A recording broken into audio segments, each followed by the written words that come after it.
Hey guys, tonight we drift back through the corridors of time to an era where truth was as solid as granite and as heavy as lead, examining why a soul might slowly let go of its most precious cargo. Imagine yourself standing in a vast, silent hall of marble, where the air is thick with the scent of old parchment, and the flickering light of 1,000 candles casts long, dancing shadows against the walls. You are holding a heavy, ancient compass, a tool meant to lead you home, but the needle is spinning, caught between the magnetism of what is real and the seductive pull of what we wish were true. It is a quiet, lonely journey into the heart of human perception, where the stars themselves seem to shift just to keep us guessing. You probably won't survive this long night of introspection without questioning everything you thought you knew about the ground beneath your feet. So before you get comfortable, take a moment to like the video and subscribe, but only if you genuinely enjoy what I do here. Please, leave a comment with your location and local time so we may know where in this vast world our midnight travelers dwell. In the beginning, there was no ambiguity, no grayness to cloud the vision, just the sharp, biting clarity of an absolute truth that sat like a mountain above your head. You lived in a world where the sunrise was not merely a celestial event, but a divine certainty, and the stars were fixed points meant to anchor your very soul to the firmament. There was a comfort in that rigidity, a profound peace in knowing that every question had an answer etched into the bedrock of the universe. You walked through the cobbled streets of your own mind, trusting that every stone was placed with intention, and every shadow held a known meaning.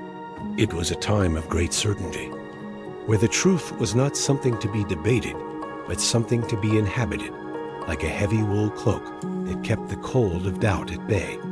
The weight of it was immense, yet you carried it without a second thought because it gave your life its shape and its purpose. You moved through the days with the steady rhythm of a heartbeat, never questioning the pulse of the world around you. Everything had its place. The seasons arrived with predictable precision. The tides obeyed the moon, and human nature was seen as an unchangeable law of the earth. To seek truth was not to question it, but to study its magnificent, unchanging structure so that one might better align their life with its grandeur. You believed that the truth was a singular path, a golden thread woven through the tapestry of time, leading universally to wisdom and peace. There were no labyrinths here, only straight roads paved with the certainty of what men had always known to be true. It was an era of clarity, where the light was so bright it left no room for the nuance of shade or the complexity of gray. Yet, even in that golden age of certainty, there was a quiet tension, a subtle vibration in the air that suggested the truth might be heavier than one could bear. You felt the weight of the history you carried, the accumulated wisdom of generations that sat upon your shoulders like an ancestral mantle. It was a beautiful burden, but it was a burden nonetheless, demanding a constant, unwavering adherence to the established ways of being. To hold the truth was to hold the responsibility of its preservation. If you let even one thread loosen, would the entire fabric unravel? You looked at the statues in the courtyard and saw them as eternal, yet deep down, you wondered if they were merely stone waiting to crumble into dust. The certainty was your strength, but it was also the cage that kept you from seeing what lay beyond the horizon of human understanding. As you walked through the halls of your own history, you realized that the truth was often a tool used to build empires and define the boundaries of the known world. It was the foundation upon which every law was laid and every social contract was signed with ink that promised permanence. You saw how people clung to their truths as if they were life rafts in a turbulent sea, fearing that without them, they would drift aimlessly into the void. The truth provided a structure for your fears and an answer for your wonders, acting as both a shield and a compass. It was the ultimate arb zero rare authority, a force so absolute that it left no room for the messy, complicated realities of the human heart to exist without judgment. You are learning, slowly and quietly, that the truth is not just a fact. It is an environment you live within. In those early years, your relationship with the truth was one of reverence and perhaps a little bit of fear. You respected its power to command respect and its ability to unite people under a single banner of understanding. There was no need for nuance when the sun was so bright that shadows were merely an afterthought of light.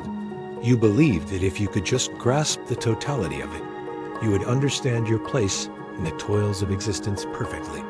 The truth was the ultimate destination, the end of all inquiry and the beginning of all peace.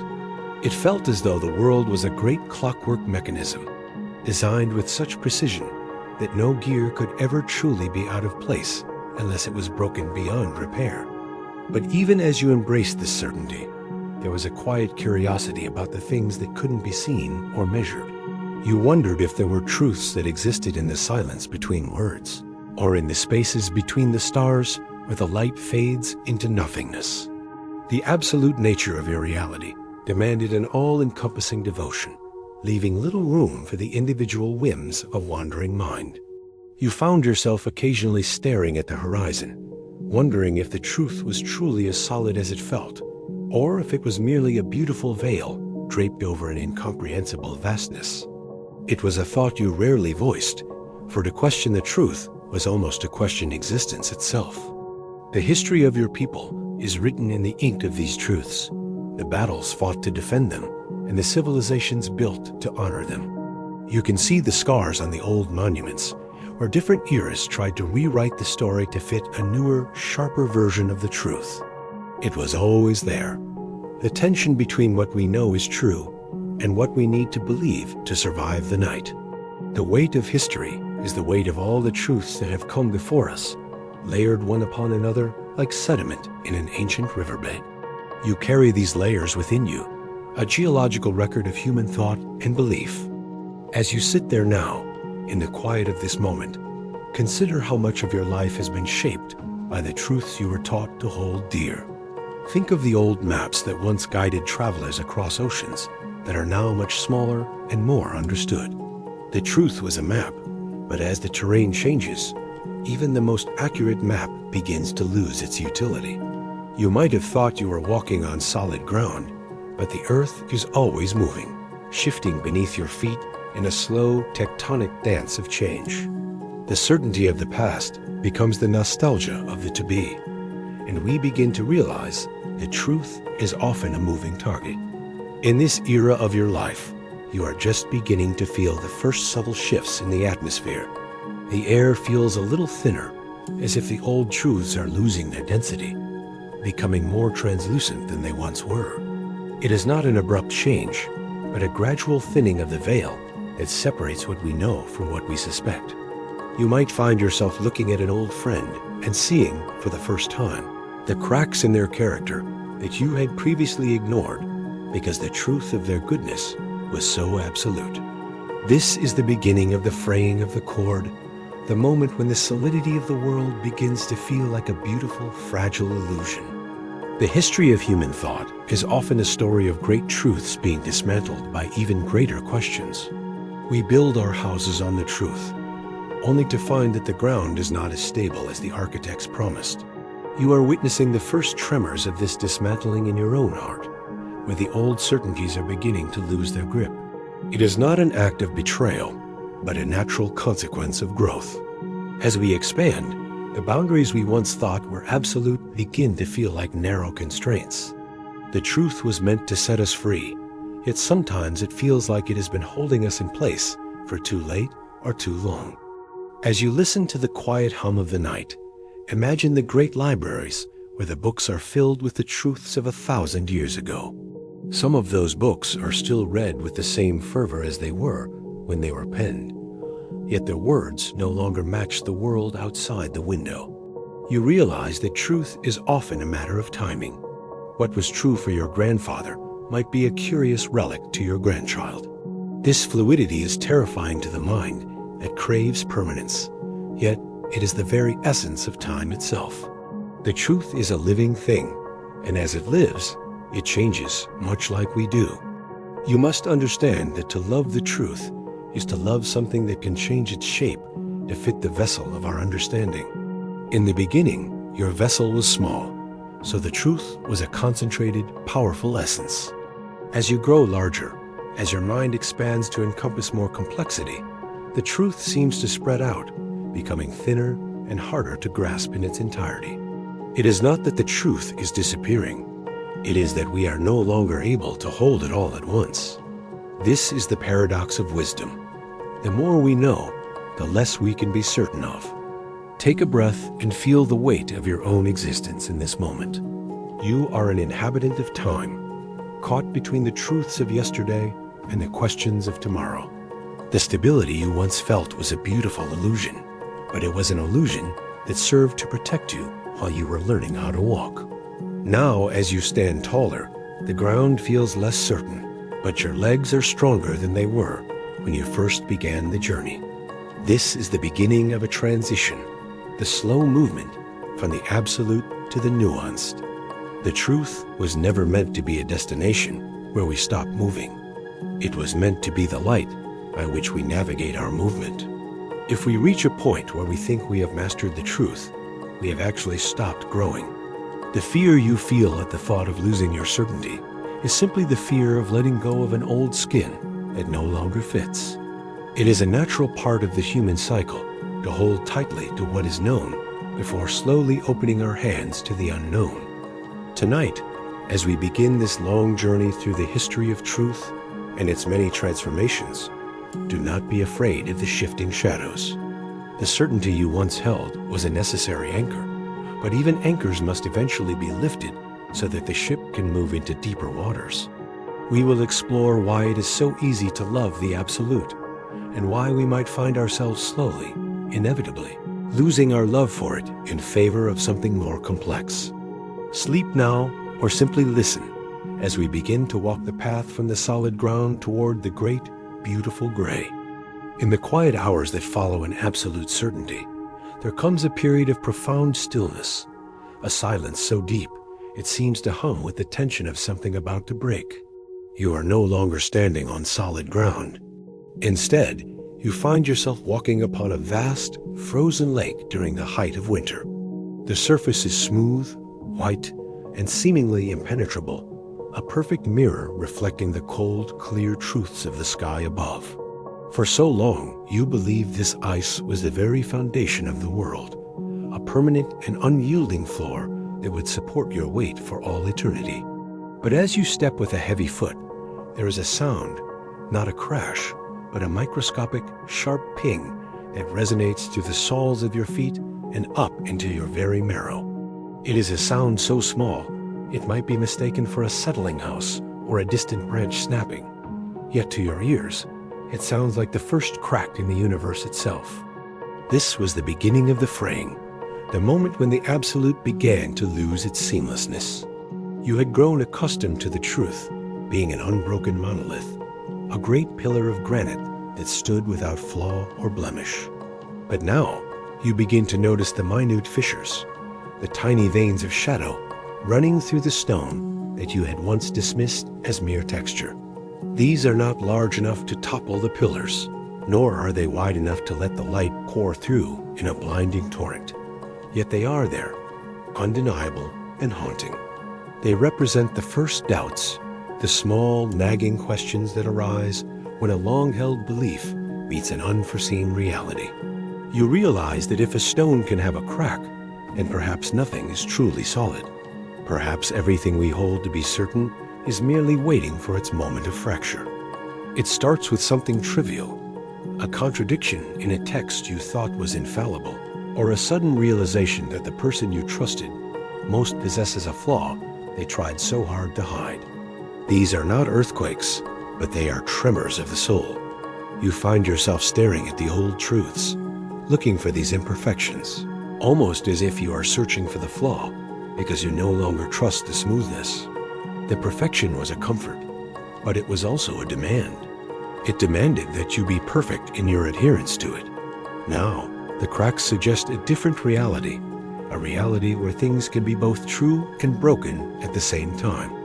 You wonder if the truth can survive being fractured, or if its very essence is tied to its completeness.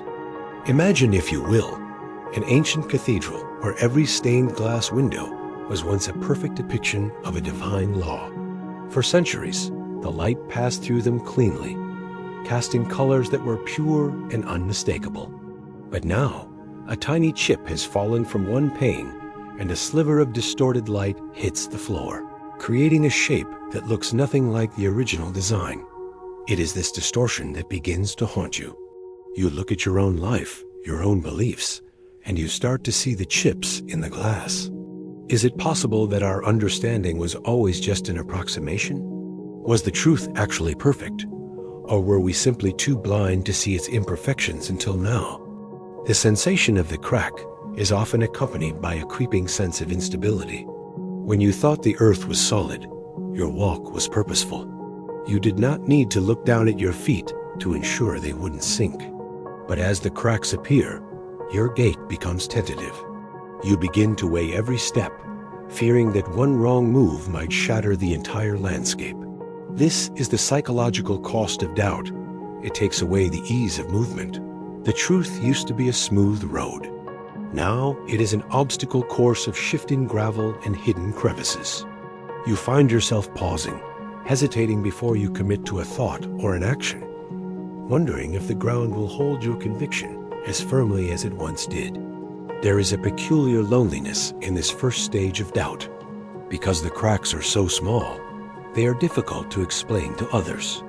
If you were to tell your companions that the great stone pillar has a hair-thin fracture running through its center, they might laugh or call you oversensitive. They still see the pillar as whole. They still trust the strength of the structure. To speak of the crack is to risk being seen as the one who is broken. Thus, you carry this secret weight alone, walking among people who believe in an unbroken world, while you navigate a landscape that feels increasingly fragile. It is the loneliness of seeing the truth differently than everyone else, even when the truth you see is merely a nuance of what they perceive. You might ask yourself, is it better to live with a beautiful lie or a fractured truth? In these early moments, the temptation to ignore the crack is immense. You could simply look away. You could pretend the surface is still as smooth as it was yesterday. But once the eye has caught the shadow of a fissure, it becomes impossible to unsee it. The mind becomes an architect of its own skepticism, tracing the path of the crack, wondering where it leads and how deep it goes. You begin to realize that you cannot simply patch these cracks with more certainty. They are not wounds to be healed, but changes in the structure of your reality. Consider the great civilizations of old, whose grandest monuments were built to last forever. They carved their truths into stone so that even the gods could not deny them. Yet, we look back at those ruins now and see how the frost, the wind, and the slow creep of time have worked their way into the seams. The cracks were always there, waiting for the right moment to become visible. Your own history is much the same. You are experiencing the weathering of your own certainties. The friction between what you thought was true and what you are discovering is the first sign that the old world is making way for something new. It is a quiet, almost polite sort of betrayal, the truth betraying its own permanence. It does not leave you in an instant. It leaves you bit by bit as the edges of your understanding begin to fray. You might find yourself questioning the very nature of the light that illuminates these cracks. If the light can reveal a flaw, is the light itself part of the flaw? This is the dizzying moment when the tools we use to measure reality, our logic, our senses, our faith, begin to feel as uncertain as the things they are meant to measure. It is as if you are trying to use a ruler made of rubber to measure a distance in stone. The fear at this stage is not a great, roaring terror. It is a cold, quiet dread. It is the feeling of being on a ship when the captain suddenly looks uncertain for just a second. There is no storm yet, but you know that there is something in the water. You begin to realize that if the truth can crack, then nothing was ever truly unshakable. The absolute was not a permanent state. It was merely a period of stability before the inevitable movement began. This realization makes the very air feel thinner, making the solid world seem like a ghost of itself. Do not mistake this for an ending. Rather, See it as the first breath of a new understanding. The cracks are not signs of failure. They are openings. They are places where a different kind of light might enter, or where something else might grow through the gaps. But for now, you must learn to live with the instability. You must learn how to walk on a surface that is no longer seamless. To deny the crack is to ignore the reality of your own journey.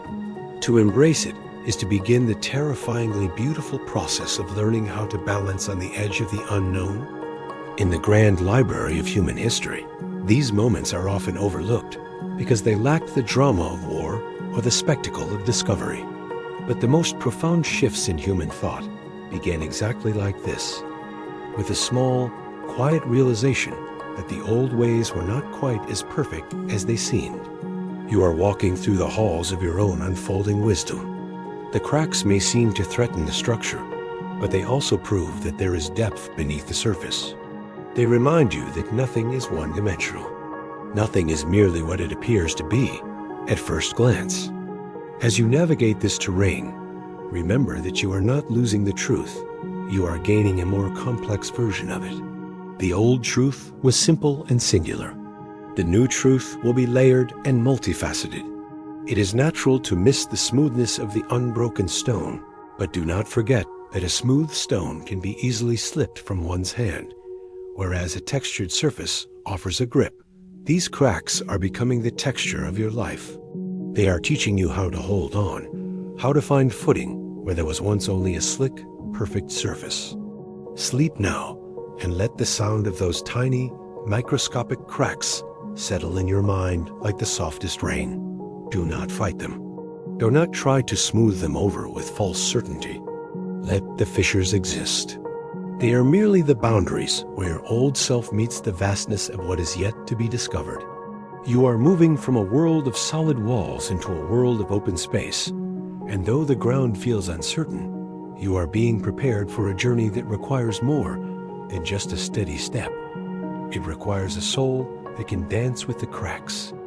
The silence of the first crack is soon broken, not by a thunderclap, but by a multitude of voices, a chorus of whispers that seems to rise from every corner of the earth.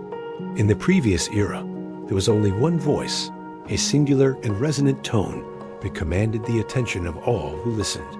It was easy to hear because it was the only sound allowed in the great hall of existence. But now, as you stand amidst the fractures of your own certainties, you realize that the world is not a single note. It's an intricate, often discordant symphony. These voices carry different truths, conflicting claims, and contradictory histories, all swirling around you like a gathering storm. They represent the vastness of human experience, the many different ways people have interpreted the stars, the earth, and the very nature of the soul. This is the era of the whisper, the moment when the singular authority begins to be challenged by the sheer diversity of thought. You hear a voice from the north saying one thing is true, while a voice from the south says something entirely different. They are not shouting in anger. They are simply stating their reality with the same conviction you once held for your own. This multiplicity makes the old truths sound hollow, like an empty vessel that used to ring with a deep bell, but now sounds thin and metallic when struck. You find yourself caught in the middle of this crossfire of perspectives, wondering which voice holds the weight of truth and which is merely the wind catching a hollow reed. The sensation is one of profound disorientation. When there was only one path, you knew exactly where your feet were to land. But when 1,000 voices suggest 1,000 different paths, the very concept of a correct direction becomes a dizzying puzzle. You look at the old maps in your mind, and they seem inadequate. They were designed for a world of single lanes, not for this sprawling network of winding trails. The conflict is not necessarily between right and wrong, but between one truth and another. This realization that two opposing things can both feel true to those who believe them is the most unsettling whisper of all. It suggests that truth might not be an objective monolith, but something shaped by the hands of the observer. Imagine you are a traveler in an ancient forest, following a single well-worn trail that everyone has walked for generations. Suddenly, you realize there are dozens of smaller paths branching off, and travelers from all over the world are emerging from different thickets, each claiming their path is the true way home. You look at your old guide, and it seems too simple to be sufficient for this tangled wood. The voices of these travelers are constant. They argue, they debate, and they plead their cases with an intensity that makes it hard to focus on your own footsteps. To listen to them is to invite chaos into your mind, as the singular certainty you once relied upon begins to fray under the pressure of so much competing reality. As these voices grow louder in your mind, you begin to feel a strange sense of vertigo. If everyone has their own truth, then what does it mean to have the truth? You start to wonder if the absolute certainty you once possessed was merely a result of having fewer people around to disagree with you. It is an humbling thought that your righteousness might have been a product of your isolation. The voices represent the expansion of the world, the breaking of the horizon, and the sudden realization that the human story is far more complex than any single book could ever contain. You are learning that truth can be a collective agreement as much as it is a physical fact, making its stability feel as fleeting as a summer breeze. There is a tension in this conflict, a friction that generates heat within your soul. The old truths were cool and refreshing, providing a steady temperature for your life. But these new voices are warm. They carry the heat of passion, the fire of conviction, and the friction of debate.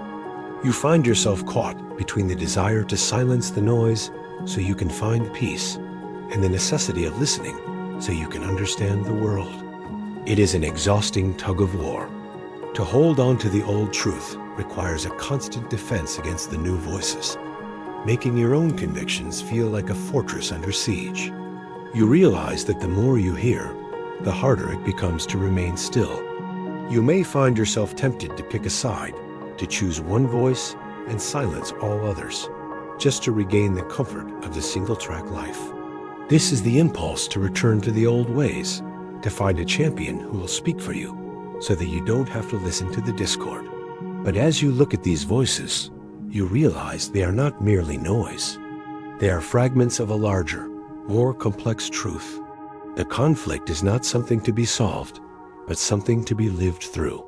To ignore the whispers is to live in a state of denial, while to embrace them is to accept a reality that is much harder to manage than the one you left behind. Think of the great historians who tried to write a single story of humanity. They sought to weave a cohesive narrative that would make sense of the chaos of war, famine, and triumph. But as you listen to the modern voices, you realize that every history is written by someone with a specific perspective. Every truth has an author. The old truths sounded solid because they were often the stories of those who held the pen. Now, the pens are being passed to everyone, and the single story is splintering into a myriad of smaller, more personal histories. This fragmentation makes the world feel less stable, but it also makes it infinitely richer. This period of your life is characterized by a constant, subtle interrogation of everything you hear. When someone speaks a truth that sounds like the old certainty, you listen for the cracks. You look for the gaps where another voice might fit in. This intellectual restlessness can be draining, as if you are constantly trying to solve an equation where the variables keep changing their values mid-calculation. It is hard to rest when your mind is busy weighing the merits of 1,000 different arguments. The silence that used to be peaceful now feels empty, and the noise that used to be chaotic now feels like it might hold the key to something greater than ourselves.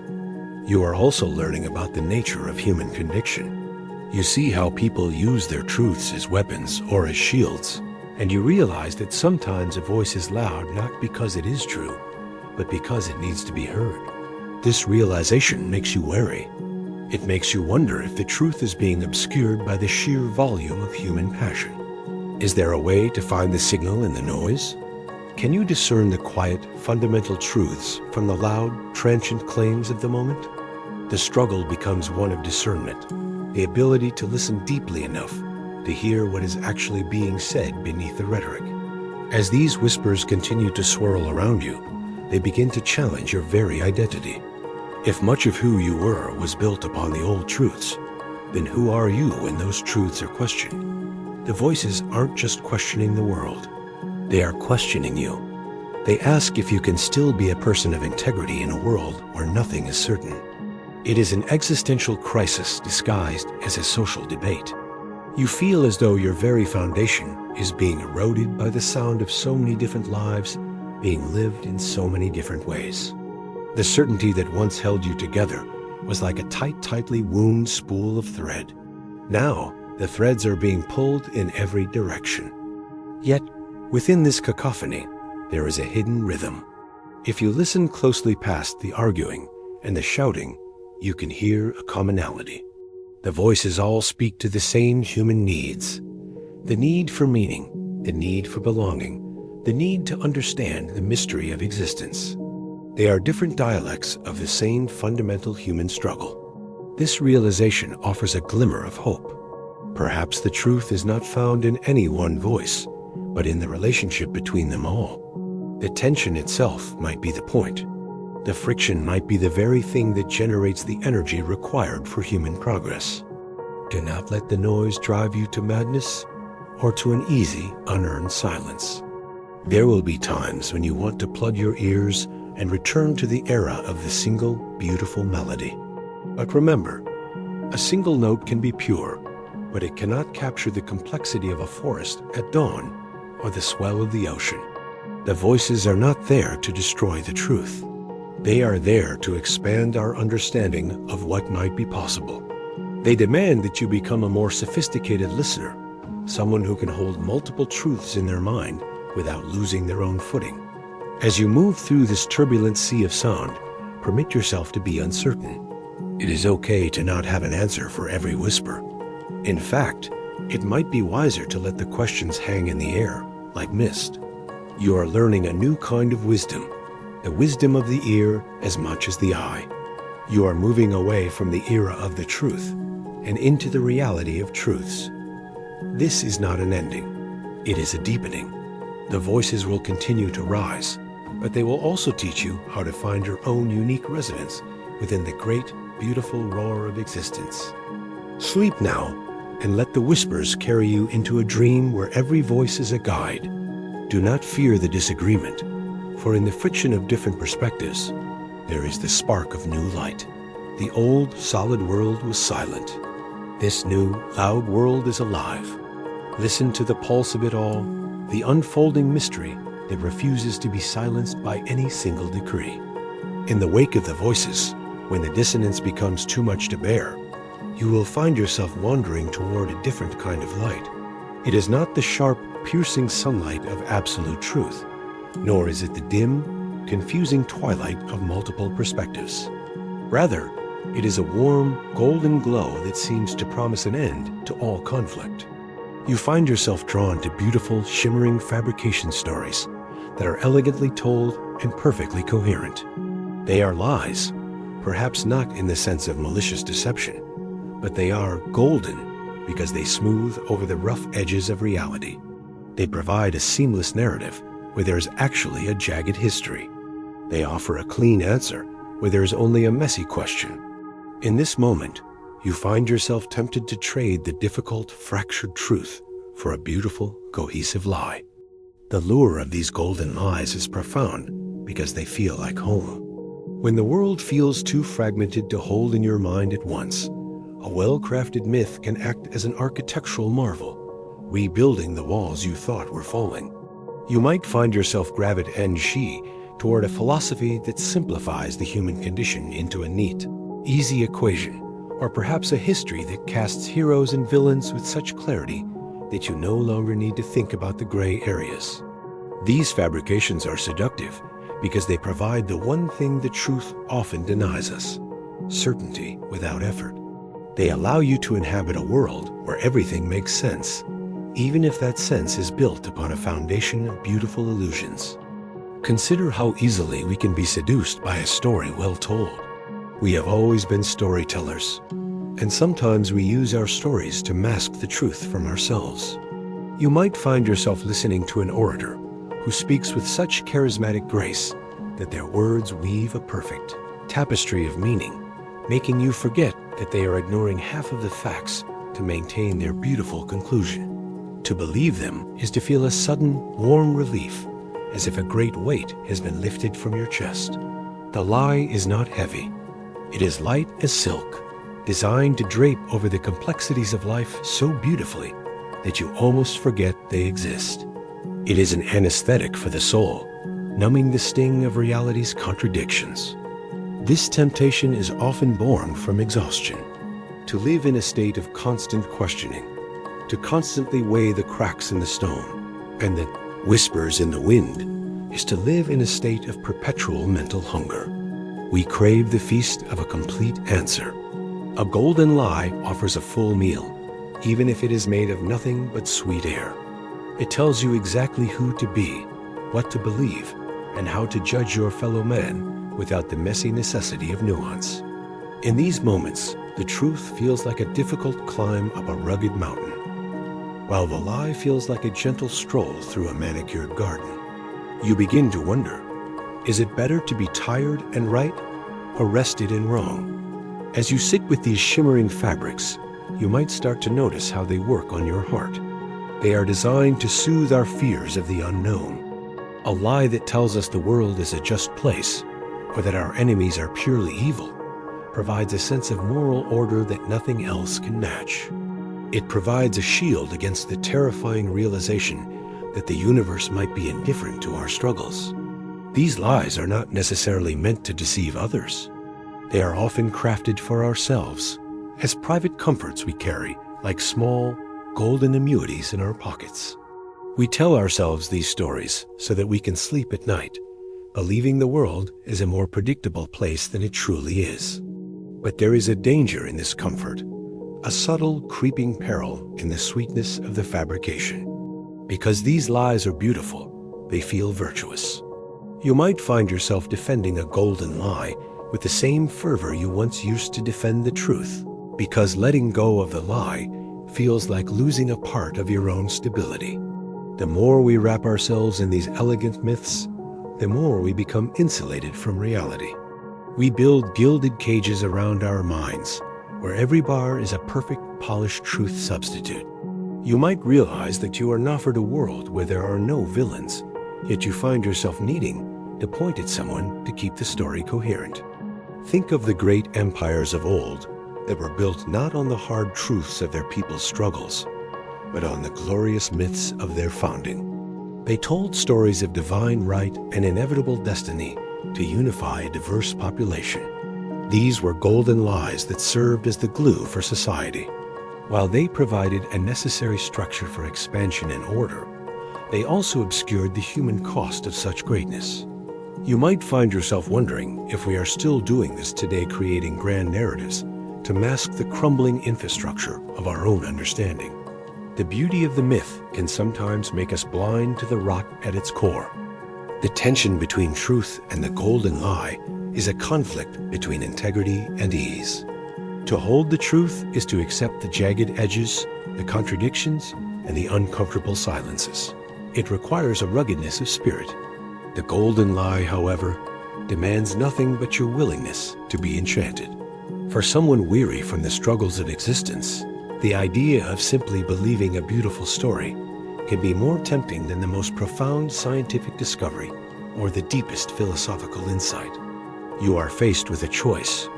Do you want the truth that challenges you, or the myth that comforts you? As you dwell in this tension, you may notice that these lies often become our own abyss for the void.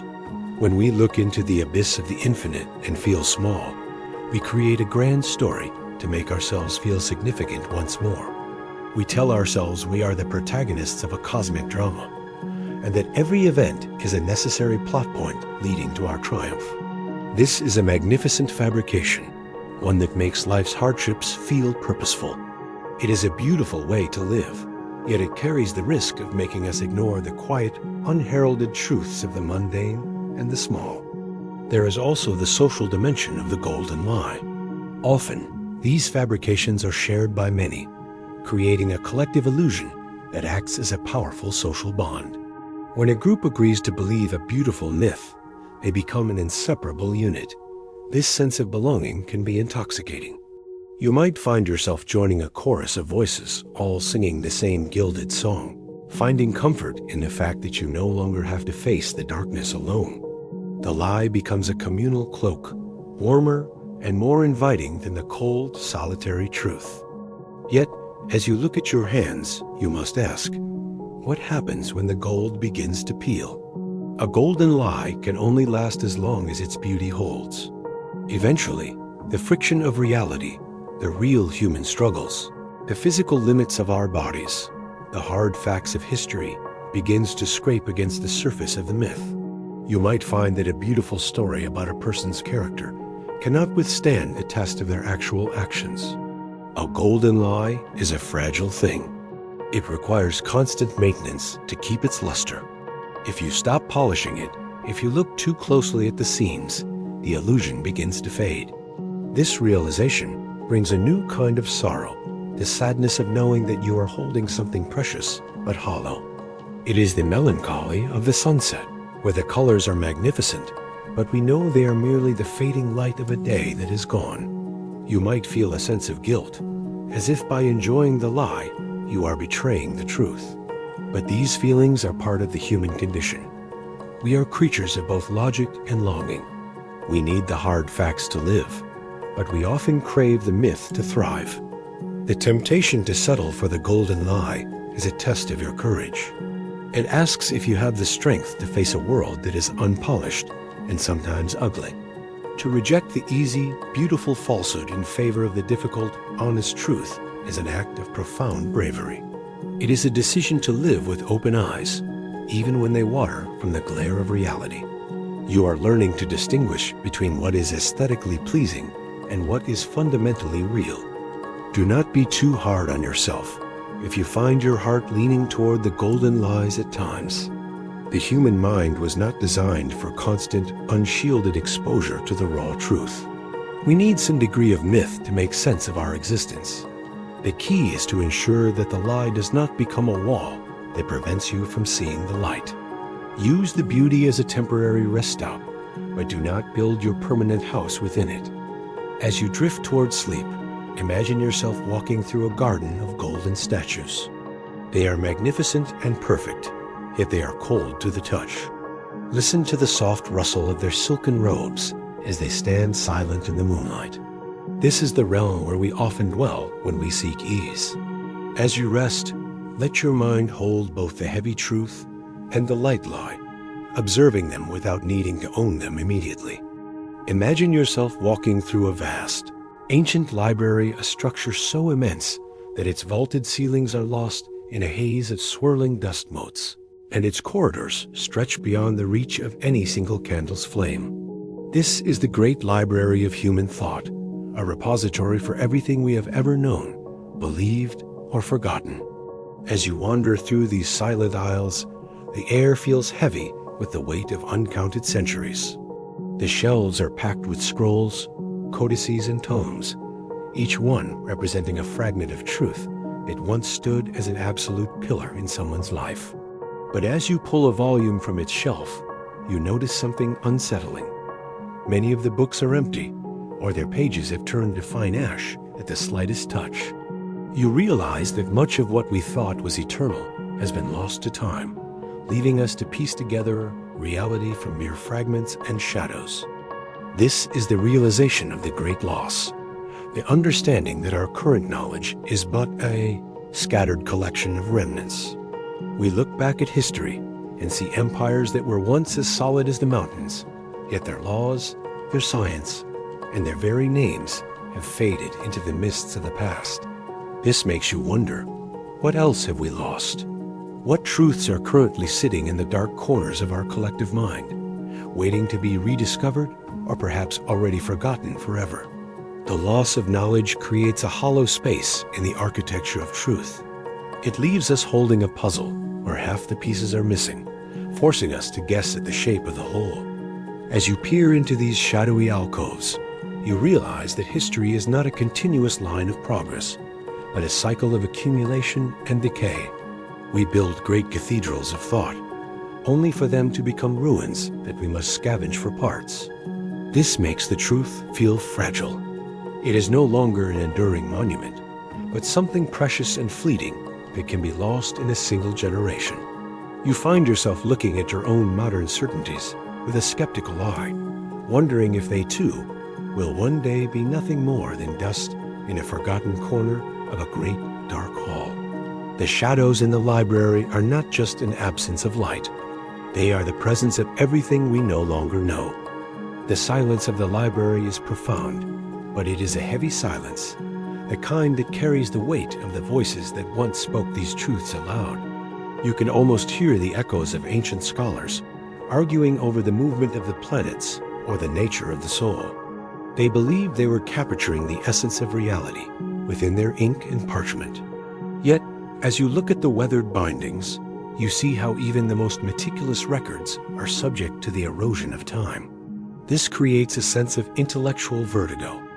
If we cannot truly preserve the truth across the ages, how can we claim to possess it in the present? In this space, you begin to question the reliability of what remains. When we study history or science, we are often looking at the survivors, the ideas that were strong enough to endure or lucky enough not to be burned. We assume that what is left must be a complete picture, but it is actually just a thin slice of reality. This makes you realize that our truth is often just the residue of the past. The missing volumes are as important as the ones on the shelves. Their absence defines the gaps in our understanding. You are learning to live with the ghosts of lost knowledge, sensing the shape of truths that were once clear, but now exist only as vague intuitions. You might feel a sense of mourning for these lost certainties. There is a specific kind of grief in realizing that human wisdom is not additive, that we do not simply keep getting smarter and more enlightened. Sometimes we lose the very tools we need to understand our own existence. You might look at an ancient star chart and realize it was once a perfect map for someone's entire life. Yet now it looks like a beautiful, meaningless decoration. This loss makes us feel small. It reminds us that even our most profound intellectual achievements are subject to the whims of entropy.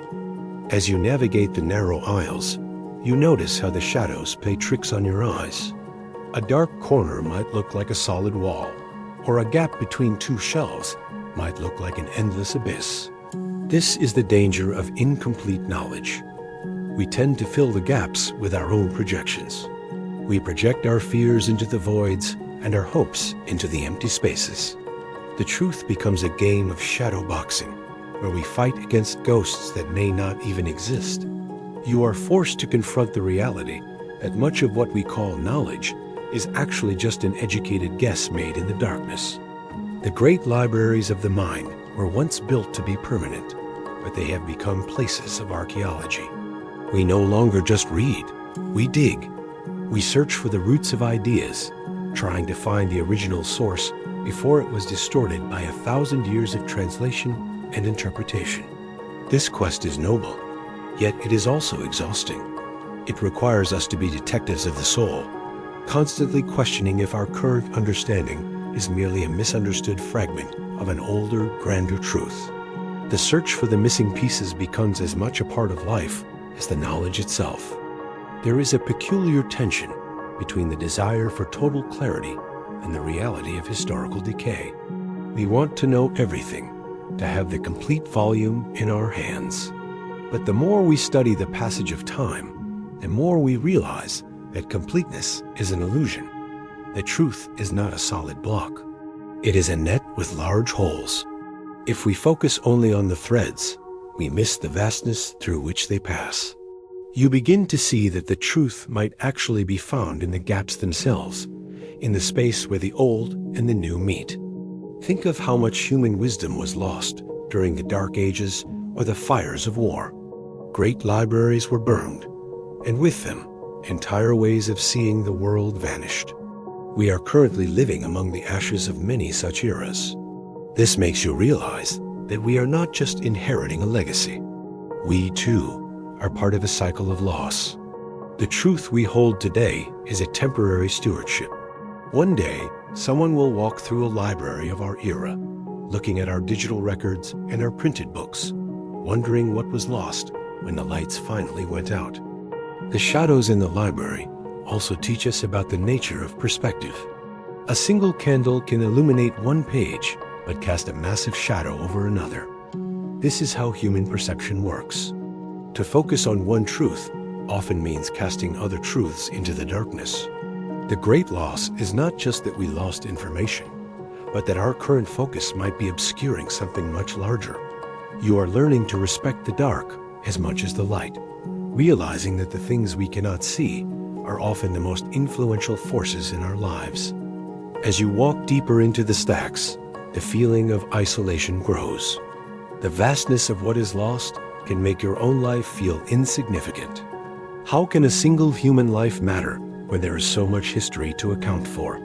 But this insignificance is actually a form of liberation. If we are not responsible for holding all the truth, then we can focus on the small local truths that we can grasp.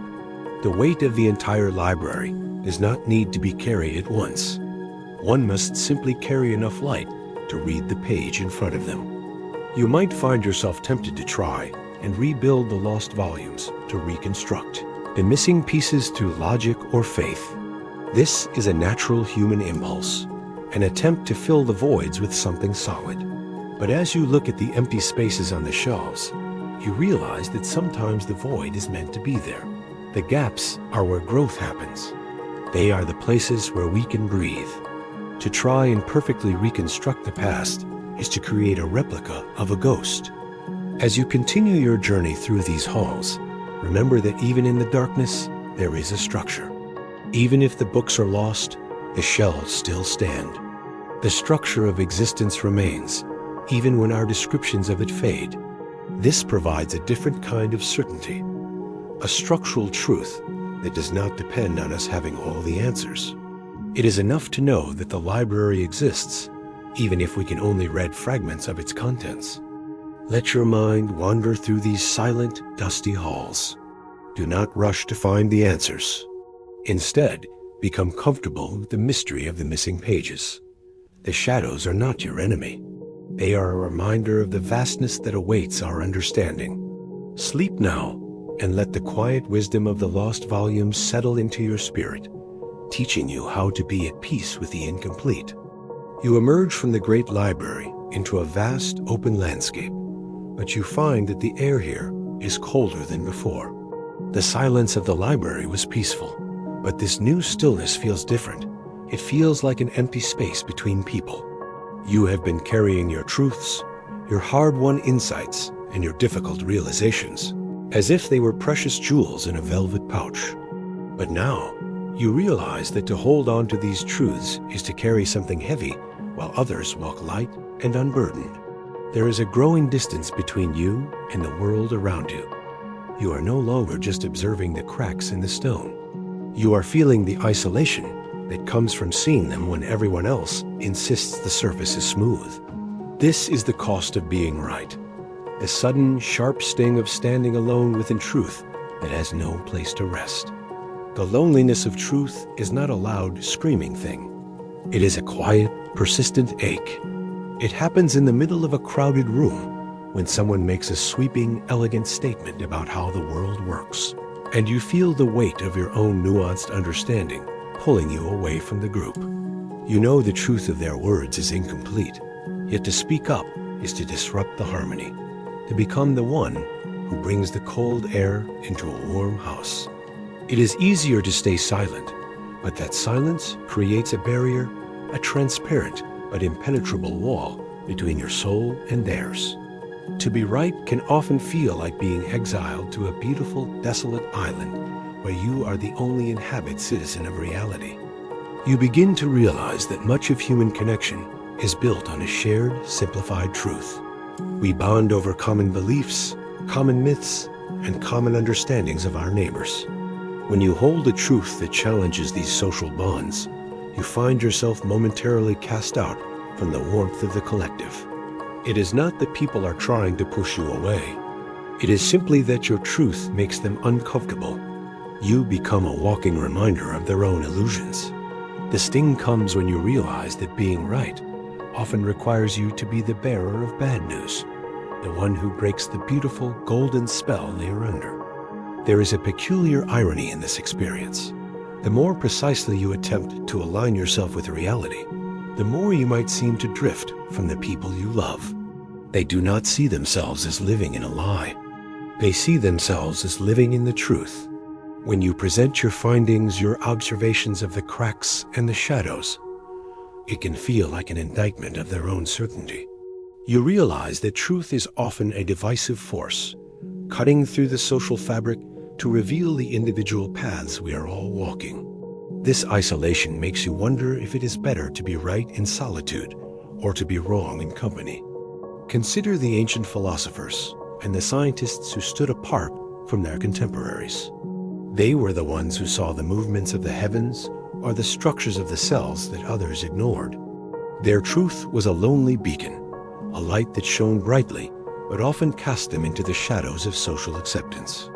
They lived in a state of constant negotiation between their internal reality and the external expectation. You feel this tug of war within your own heart. Is your integrity worth the price of the solitude it brings? The cost of being right is the loss of the easy, unthinking camaraderie that comes from shared illusions. As you walk through this landscape of isolation, you might start to view your truth as a burden rather than a treasure. You look at the heavy stone in your hands and think how much easier life would be if you could simply set it down, if you could pretend to see what everyone else sees. There is a temptation to soften the truth, to shave off its sharp edges so that it can fit more easily into the social circles of your life. But to do so is to lose the very thing that makes the truth valuable. You realize you are caught in a paradox. If you keep the truth pure, you may become lonely. If you make it palatable, you may become hollow. The sting of isolation often leads to a profound questioning of one's own motives. You might ask yourself, "May they really right? Or am I just too stubborn to let go of my own perspective?" This self-doubt is the shadow of truth. It is easy to mistake isolation for being wrong, but it is also possible that you are simply seeing a truth that requires more courage to hold than your neighbors possess. This ambiguity makes the loneliness even more complex. It is not just an external state, but an internal struggle to validate one's own sanity against the pressure of the crowd. The history of human conflict is often a history of those who refuse to yield their truth for the sake of peace. We see the martyrs and the rebels in every era people who were cast out because they saw through the verdict of their time. They were right, but that righteousness cost them everything. You feel the echo of their lonely footsteps in your own gate. It is a sobering thought to realize the truth does not always reward you with friends. Sometimes it only rewards you with clarity and a much longer, more solitary road. In the quiet moments of the night, when there is no one around to challenge or validate you, the isolation can feel absolute. You might wonder if the truth was worth the silence. This is when the cost becomes most tangible. It is the absence of a hand to hold that understands your perspective. It is the realization that you cannot share the full depth of what you know without risking the misunderstanding of those who are not ready for it. You learn to become a steward of your own truth, holding it with a gentle but firm grip so that it does not slip away in the wind. You also begin to see how the truth can be used as a wall. For some, being right is not about finding reality. It is about establishing dominance or a sense of moral superiority. This kind of righteousness is a different sort of loneliness. It is an ego-driven isolation that separates the one who knows from the many who do not. You must distinguish between your own hunger for truth and the human impulse to use truth as a pedestal. The cost of being right should be a connection to reality, not a disconnection from humanity. There is a quiet dignity in this loneliness, provided it is approached with humility. It is the dignity of the observer who sees the world as it is, even when no one is there to applaud the discovery. But if you let the isolation turn into pride, it becomes a cold and brittle thing. The goal is to carry the truth so that it informs your heart without hardening it. You are learning how to be an individual while remaining part of the collective. A delicate balance that requires you to hold the truth in one hand and empathy for the blind in the other. As the fog rolls across this lonely landscape, you realize that the people around you are also carrying their own truths, some heavy and some light. They too are facing their own isolations. This realization can be a bridge.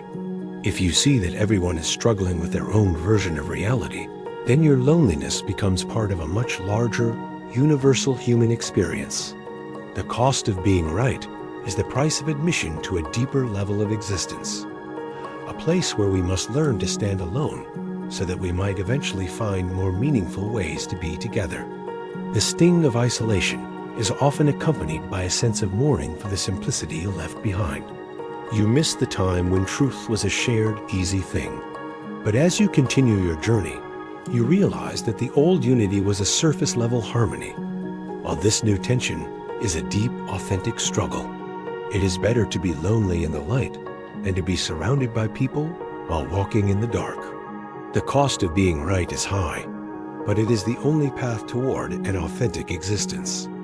Do not let the silence make you doubt your own vision. There will be times when the truth feels like a heavy cloak that separates you from the warmth of the fire. But remember, the clarity you have gained is something no one can take from you. It is a rugged, beautiful thing. As you rest in this lonely space, let it refine you. Let the silence teach you how to listen to your own soul without needing an audience. Let the quiet of the night settle around you like a gentle mist. You are not alone. You are simply in a different space than those who have not yet felt the sting. The truth is a companion that requires nothing but your honesty. Sleep now and find peace in the vastness, knowing that even in solitude, you are walking exactly where you need to be. As you emerge from the silent, desolate landscapes of solitude, you find yourself stepping into a terrain that is no longer clear. The air has thickened. It has become heavy with a swirling gray mist that seems to even been breathed out by the very earth itself. This is not the darkness of an empty void, but a dense, pervasive fog, a weather of the mind where the old maps you once relied upon are becoming increasingly difficult to read. For years, those maps were your guide.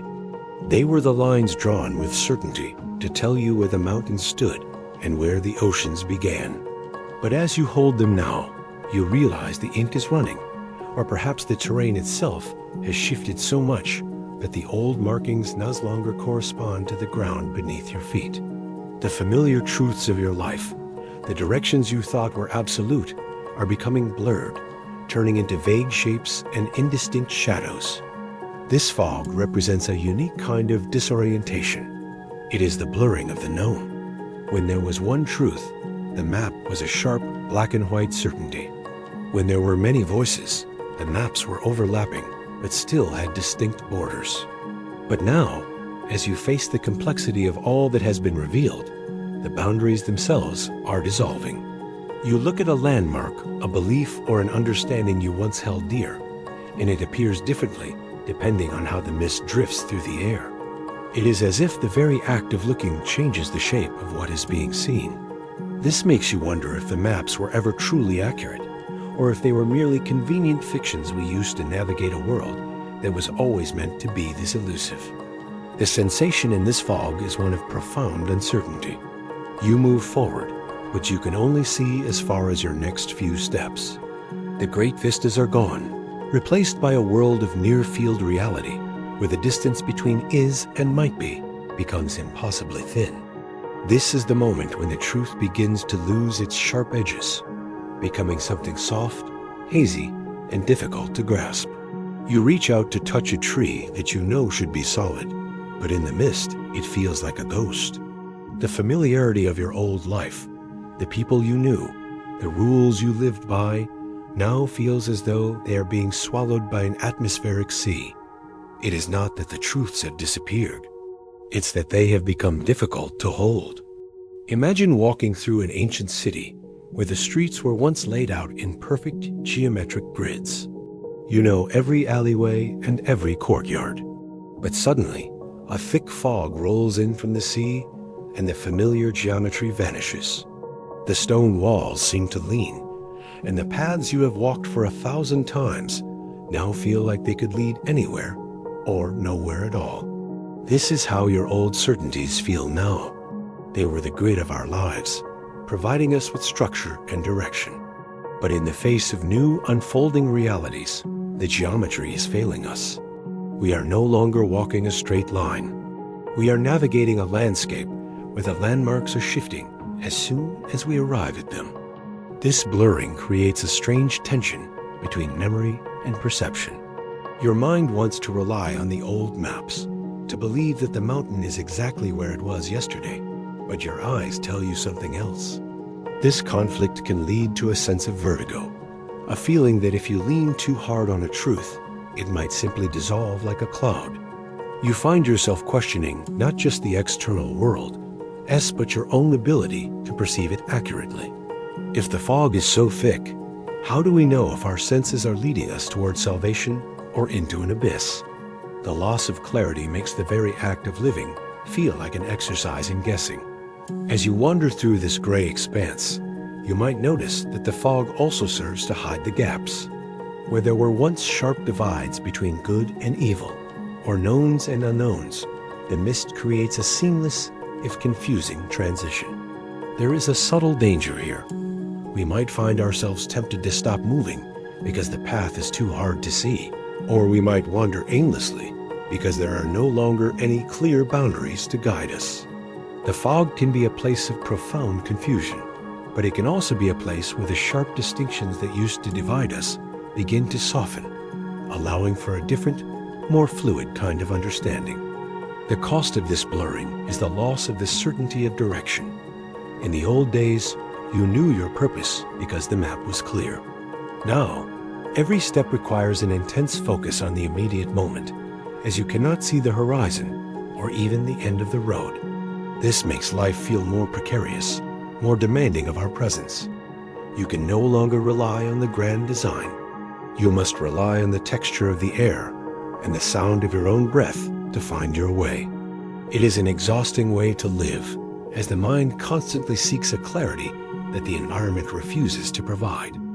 Consider how often we use the fog of ambiguity to hide from hard truths.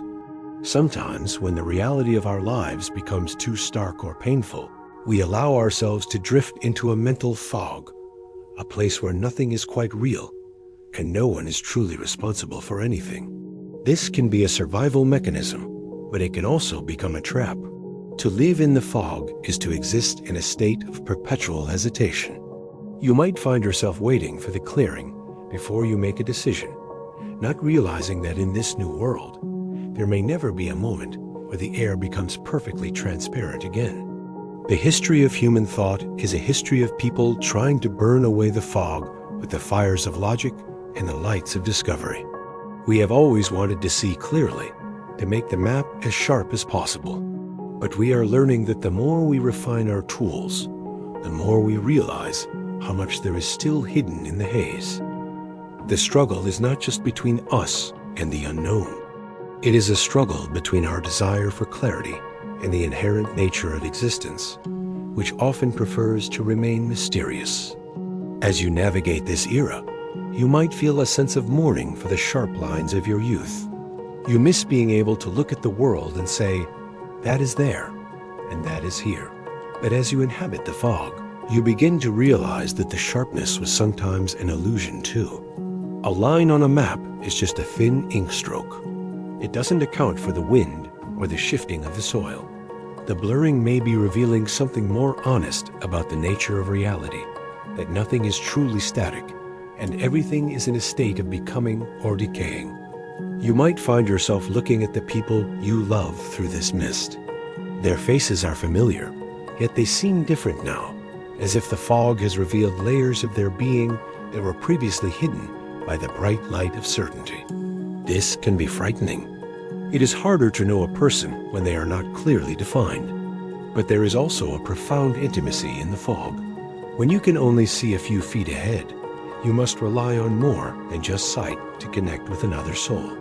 You must listen to their voice and feel the warmth of their presence to truly know them. There is a quiet wisdom that comes from learning to navigate without a clear vista. This is the discipline of the fog, the ability to move forward when you cannot see the destination. It requires a trust in your own footsteps and a respect for the unfolding moment. You are learning that you do not need to see the whole mountain to begin the climb. You only need enough light to take the next step. The fog is not an obstacle to be conquered, but a condition to be inhabited. As the grayness deepens around you, do not struggle so hard to clear the air that you exhaust your spirit. Sometimes the best way to deal with the fog is to move slowly, with a gentle and inquisitive heart. Do not force the old maps onto the new land. Instead, let the land teach you how to make new ones. The blurring of the lines is not the end of the world. It is the beginning of a more nuanced relationship with reality. The fog is also a place where we learn the value of patience. In the clear light, everything seems urgent and immediate. But in the mist, time seems to stretch and slow down. You are forced to slow your pace, to become more observant of the small details, the dampness on a leaf, the sound of footsteps on soft earth. This slowing is necessary for your soul to process the massive changes you have undergone. It is a period of gestation, where the old versions of yourself are being dissolved so that something new can emerge from the mist. Tonight, let the fog wrap around you like a soft, heavy blanket. Do not try to fight the blurring. Do not try to force the world back into its sharp, old shapes. Allow the ambiguity to hold you. It is in this space of uncertainty that we find our most profound growth. Sleep now and trust that even when the path is hidden, you are moving exactly where you need to be. In the midst of this thickening fog, when the path ahead is obscured and the old maps have failed, a new temptation begins to pull at your heart like an irresistible current. It is the allure of the easy answer, the sudden, sharp craving for a simple myth that can sweep away the confusion in a single stroke. When the world becomes too complex to grasp, when the nuances are too much and the contradictions are too heavy, we naturally seek a way to simplify. We look for a story where there is a clear hero and a clear villain. We look for an answer that fits neatly into our old, comfortable boxes. This is the temptation of the simple myth, a seductive, easy-to-SW understand truth that offers us a reprieve from the exhausting work of reality. This craving for simplicity is not merely an intellectual whim. It is a deeply human survival mechanism. The mind naturally seeks to minimize the energy required to process information. A complex problem requires constant calculation, but a simple answer allows the mind to rest. We are drawn to the charismatic leader who promises that everything can be fixed with one decisive action, or the dogmatic philosophy that claims to have solved every mystery of human existence. These easy answers act like an oasis in a desert of ambiguity, promising relief from the thirst of our endless questioning. They are smooth, they are elegant, and they are often profoundly incomplete. You might find yourself listening to someone who speaks with absolute, unyielding authority, as if they alone possess the key to the universe. Their words are like a bright, single beam of light in the grayness you have been wandering through. It is tempting to follow that beam, believing it will lead you out of the fog and back to the solid ground of your old certainty. But as you move closer to these answers, you may realize they are built on the exclusion of everything else. A simple answer often works by ignoring the messy details, the human cost, the historical context, and the inconvenient contradictions. It is a beautiful structure because it has been stripped of its complexity, leaving only the polished surface for us to admire. The danger of these easy answers is that they provide a false sense of resolution. They offer a solution to the tension you have been feeling, making you feel as though you have finally solved the puzzle. But because they do not account for the fullness of reality, they are essentially temporary fixes. They are like building a house on a foundation of sand because it is much easier than carving stone from a mountain. You might find yourself momentarily satisfied by a convenient explanation, a reason why things went wrong, or a perfect justification for your own beliefs. only to realize later that the truth has been sacrificed at the altar of convenience. As you inhabit this period of temptation, you may notice how these simple myths begin to shape your interactions with others. You might find yourself gravitating toward those who hold equally easy answers, forming a collective into which you can retreat from the complexity of the world. This group dynamic provides a sense of security. If everyone agrees on the simple truth, then for a moment, the fog seems to lift. But this is often just a shared illusion. We use these myths as social armor, protecting us from the vulnerability that comes with admitting we don't know everything. To embrace an easy answer is to trade the struggle of growth for the comfort of a static reality. Consider how much of modern life is driven by the hunger for the black and white. We want our politics, our morals, and our identities to be neatly categorized so we can defend them with ease. This is the modern version of the ancient myth. It is the attempt to flatten the three-dimensional world into a one-dimensional plane. While there is a practical need for some level of simplification to function in society, the danger lies when the simplification becomes our primary mode of existence. When we prioritize the easy over the true, we begin to lose our ability to tolerate the nuance that makes us truly human. The conflict between the deep truth and the easy answer is a battle for your integrity. It is one thing to know the truth is complex. It is another to have the courage to live with that complexity every single day. The easy answer demands very little of you. It only asks for your agreement. But the true, complex reality demands your constant attention, your empathy, and your willingness to be wrong. You might find yourself in a tug of war. Part of you wants the piece of the myth, while another part of you fears that by accepting it, you will lose your connection to what is real.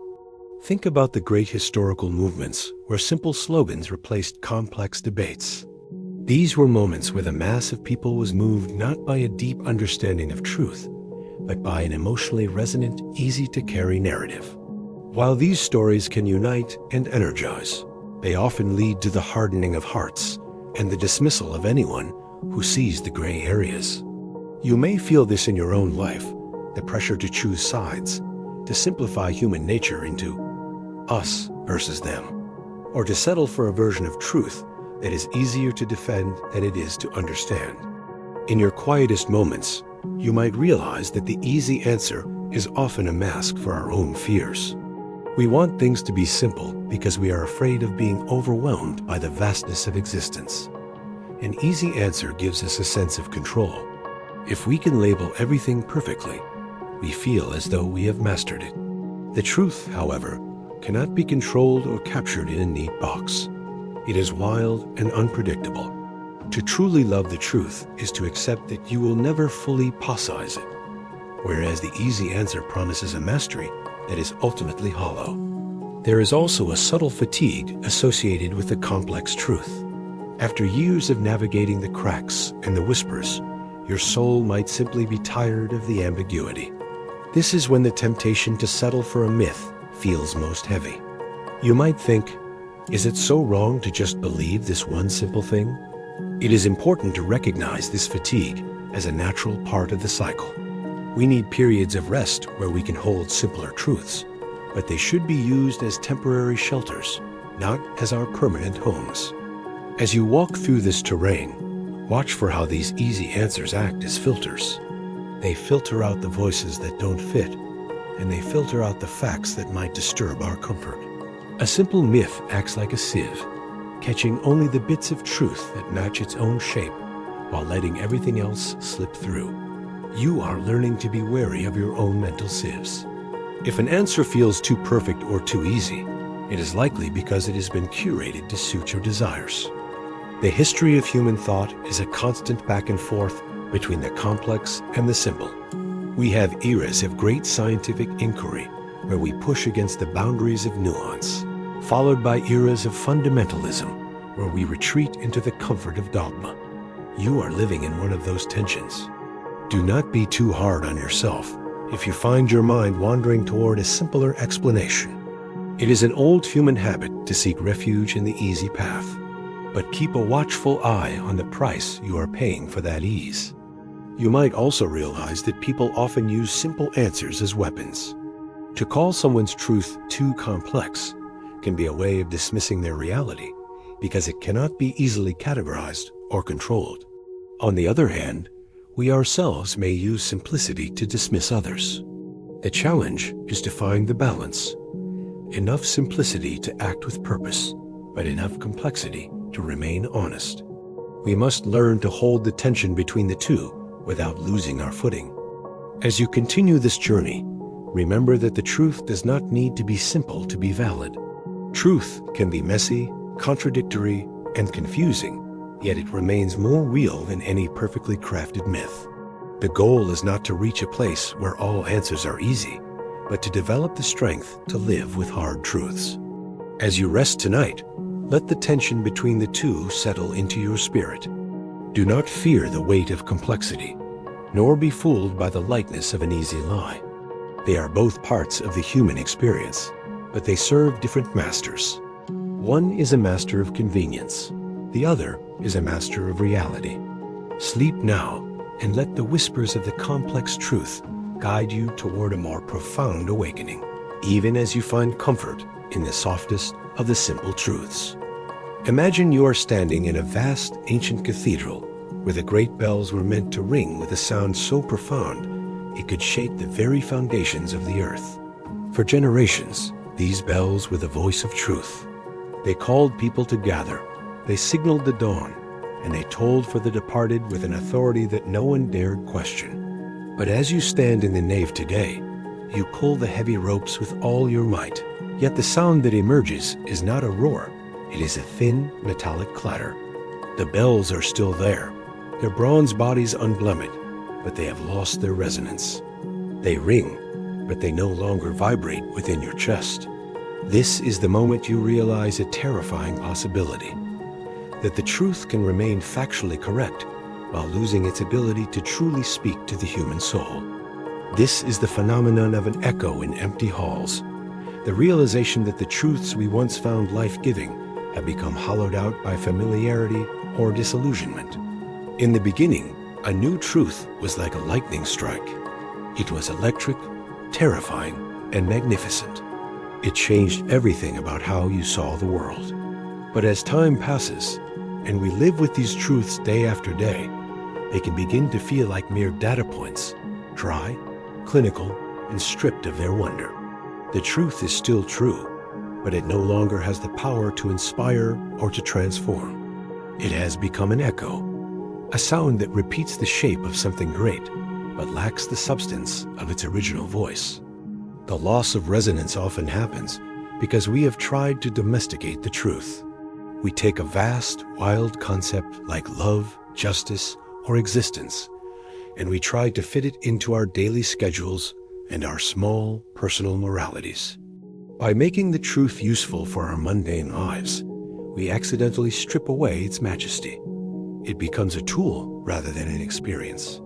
You might find yourself reciting the truths of your life like a liturgy, something you do because it is the expected thing to do, but without any real feeling behind the words. The echo in the empty hall is the sound of a soul that has become too accustomed to the truth to be moved by it.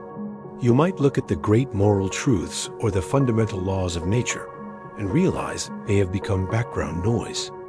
They are like the hum of a distant machine. You know they are there, but you no longer hear them as part of your living reality. This creates a strange kind of spiritual emptiness. You can be surrounded by all the right facts, yet feel as though you are starving for meaning. The truth has lost its texture. It is smooth and frictionless, sliding through your mind without catching on anything. It no longer challenges you to change or to grow because it has become too predictable to be truly transformative. Consider the history of great philosophies that once commanded the attention of entire civilizations. To the people who lived then, those ideas were a living, breathing force. But to us, looking back through the lens of centuries, they can feel like ancient relic statues with nothing inside. They are true in their own context, yet they lack the pulse of life that we require for connection. This is the danger when truth becomes purely an intellectual exercise. If a truth does not resonate with our current reality, it becomes a ghost, a hollow echo of a human need that we are no longer able to satisfy through old means. The loss of resonance can also be caused by the realization that the truth has been used as a weapon or a shield too many times. When a truth is constantly invoked to justify one thing or another, it loses its purity. It becomes stained with human ego and political maneuvering. You might look at an old certainty and realize it doesn't just carry the weight of fact. It carries the baggage of all the people who used it to judge their neighbors. This makes the truth feel heavy in a way that is uninspiring. It feels like an old, tired argument rather than a fresh revelation. The echo is no longer a call to action. It is merely the sound of the past repeating itself. As you walk through these empty halls of thought, you might wonder if there is any way to restore the resonance. Can a truth that has become hollow be made solid again? You might try to find new ways to interpret the old truths, searching for a fresh frequency that will make them ring once more. But this is difficult because the very nature of the echo is its dependence on the original sound. To bring life back to the truth, we often have to move away from the old vessel and find something entirely different to carry it. This realization that we cannot simply fix a silent bell is one of the most sobering realizations for a seeker of wisdom. The emptiness of the hall can lead to a sense of existential dread. If the truths that once gave us meaning are now just empty echoes, what is left to hold us up? This is the feeling of standing in a cathedral where the music has stopped. The space is still grand, and the architecture is still perfect, but without the sound, it feels like an empty tomb. You might feel as though you are wandering through a museum of your own life, looking at the artifacts of what you once believed in, wondering how something so vital could become so static. There is also the possibility that we have lost resonance because our own ears have changed. As we grow and evolve, the frequencies of truth that worked for us in our youth might no longer match the complexity of our adult souls. A truth that was once a clarion call may now be a dull thud. This sound is not a failure of the truth itself, but an indication that our relationship with it needs to change. We are looking for something deeper, something that can penetrate the modern layers of our skepticism and our sophistication. You might find yourself trying to force a resonance where there is none, much like someone trying to play an old record on a player that no longer has the right needle. You go through the motions, hoping for the magic to return, but the sound remains thin. This can lead to a deep frustration, a feeling of being spiritually or intellectually unplugged. We want the truth to move us, to shake us, and to call us home. When it fails to do so, we feel an inexplicable sense of betrayal by the very reality we rely on. As you contemplate these silent halls, remember that resonance is not just about volume. It is about frequency. A quiet whisper can be more resonant than a loud shout if it hits the right chord within your being. The task is not to make the truth louder, but to find the places where it still vibrates with the truth of who you are. This requires a different kind of listening, a tuning of our own lives to the frequencies of reality. In human history, there have been eras of great silence times when the grand questions seemed to go unanswered, or when the old religions lost their grip on the hearts of men.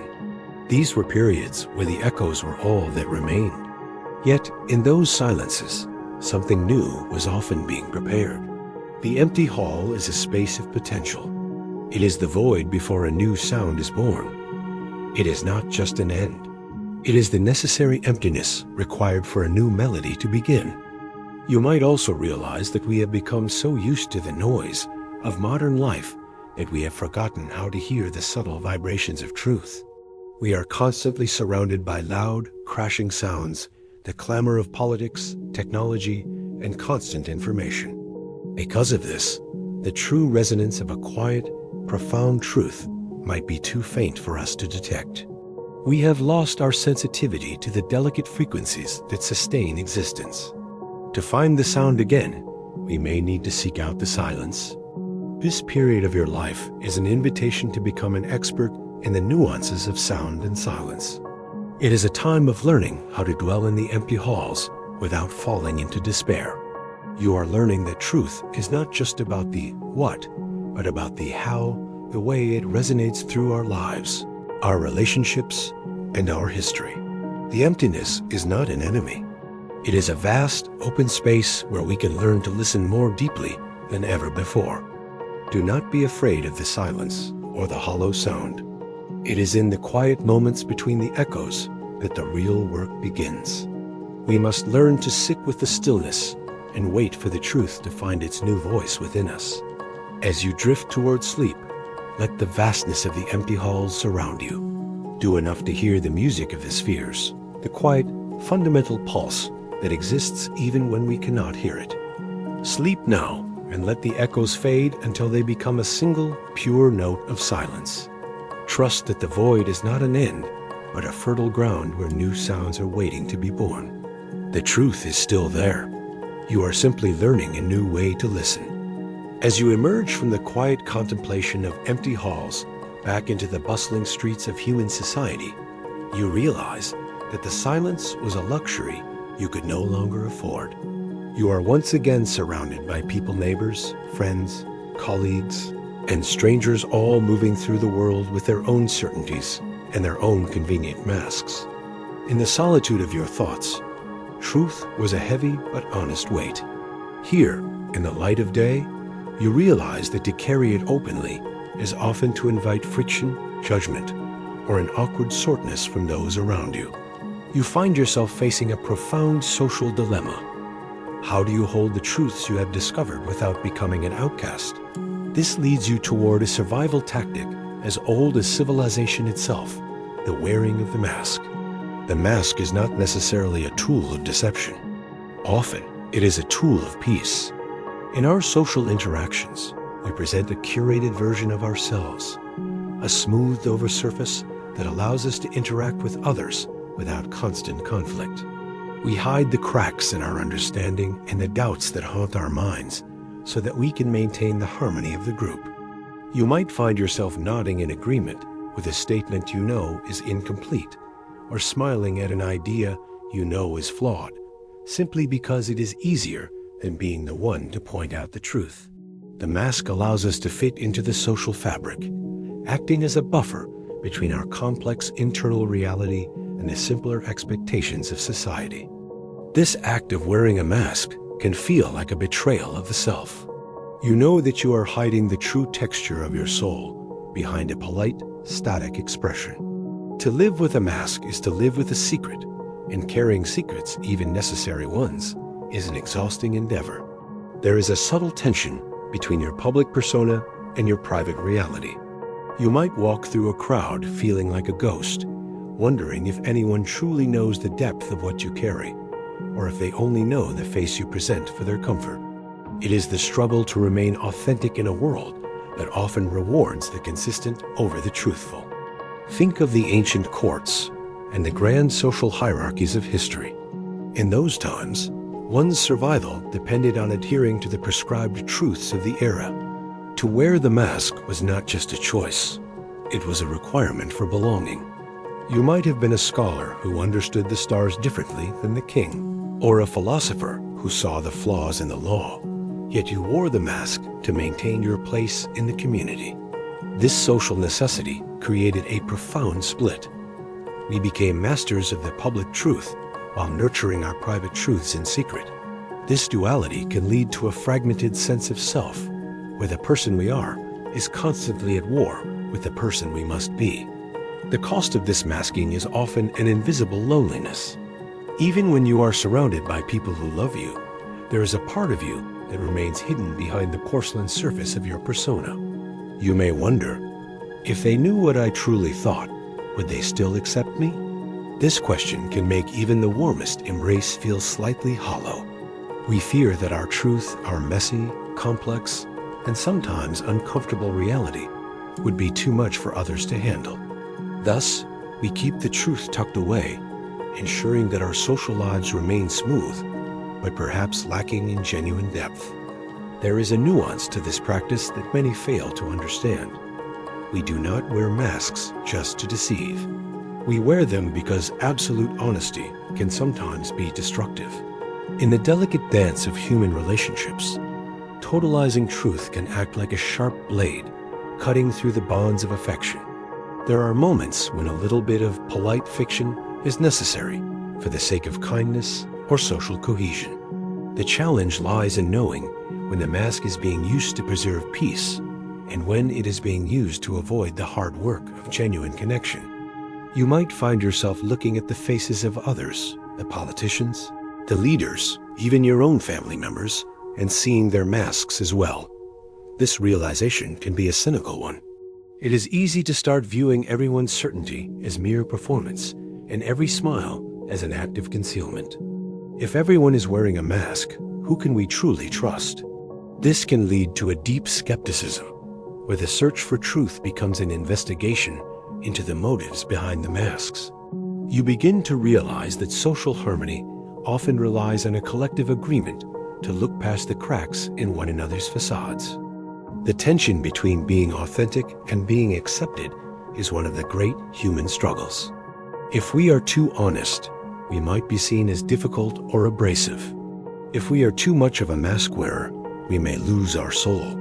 This is the tightrope walk of social existence. You must learn to hold your truth in a way that is visible enough to be real, but not so sharp that it cuts the hands of those who try to hold you. It requires an incredible amount of emotional intelligence, the ability to judge when the truth can be spoken and when it should remain a quiet, private light. Consider how much energy is spent on maintaining our public truths. We spend lifetimes polishing our reputations and defending our social standing. In the history of great movements, we see people who dared to take off their masks, the martyrs and the truth-tellers, who sacrificed their social comfort for an unvarnely reality. While their courage is legendary, they often paid a heavy price in isolation.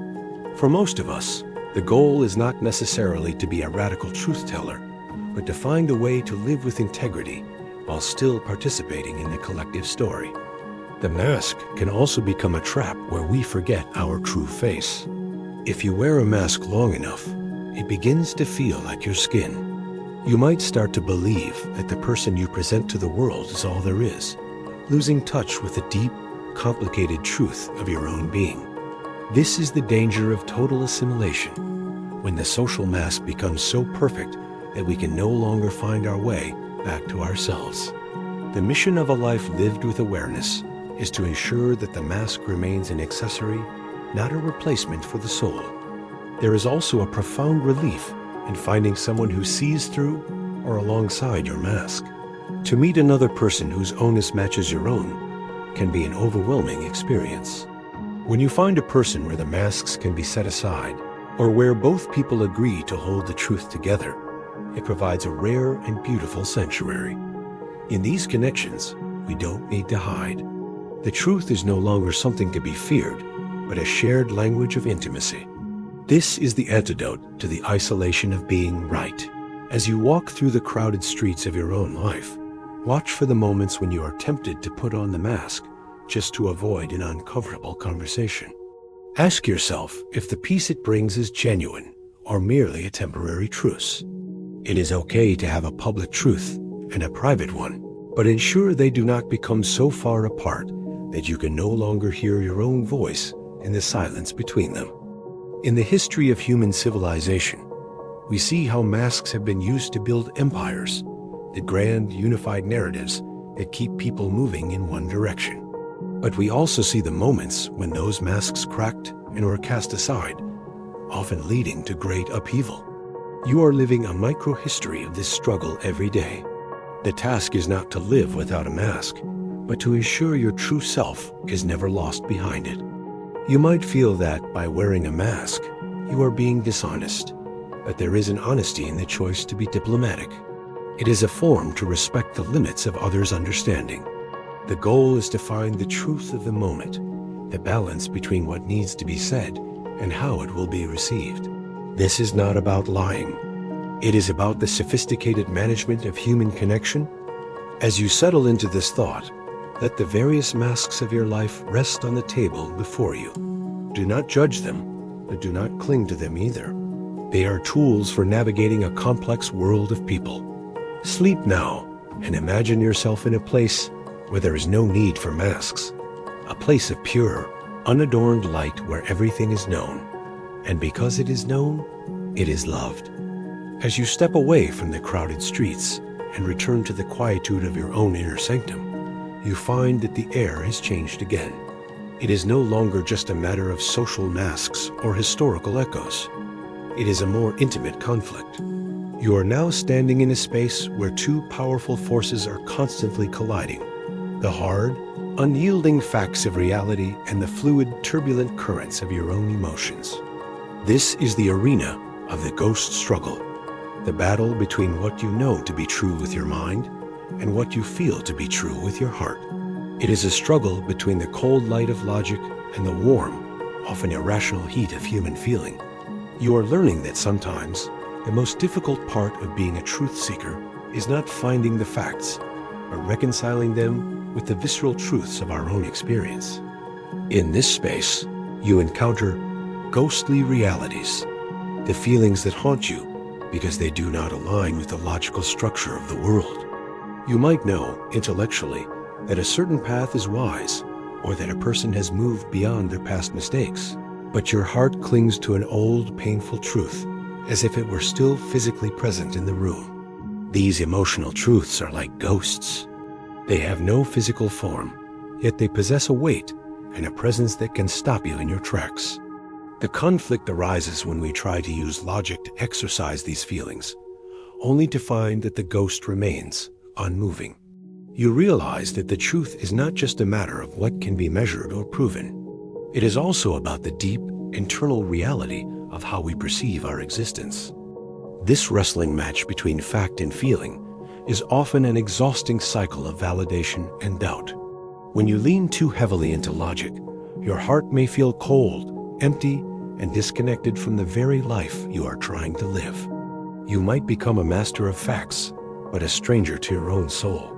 Conversely, when you follow only the dictates of your feelings, the world can become a chaotic, subjective whirlpool where nothing is stable enough to build upon. To find balance is to realize that truth must be felt to be lived, yet it must also be understood to be sustainable.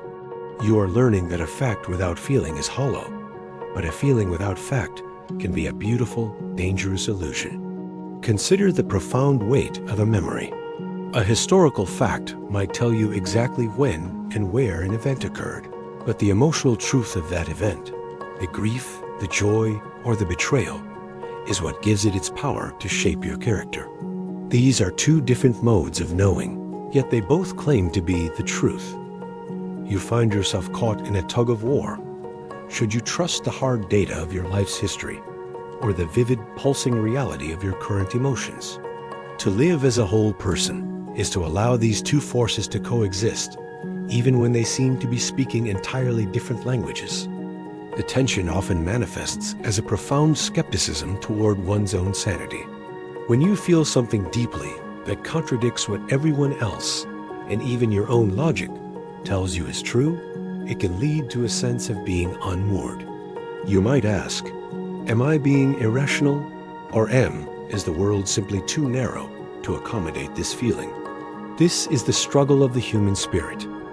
We are biological creatures driven by ancient emotions, yet we possess modern minds that crave order and consistency. We are trying to navigate an emotional ocean using a compass made of logic. Sometimes the needle spins wildly because it cannot find a magnetic north in the fluid sea of our feelings. This conflict can lead to a profound sense of isolation from oneself.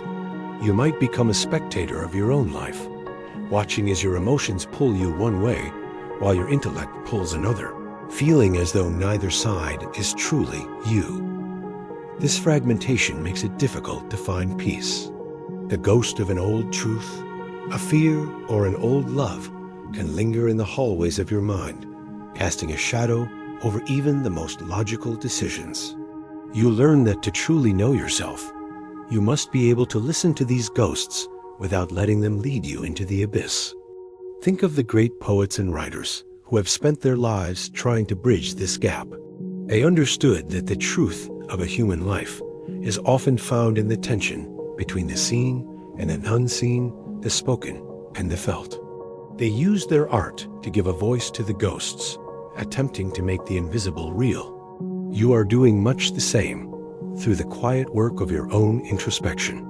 You are trying to write a coherent story where the ink is made of both hard facts and liquid emotion. As you dwell in this tension, you might realize that we often use facts as a way to suppress feelings.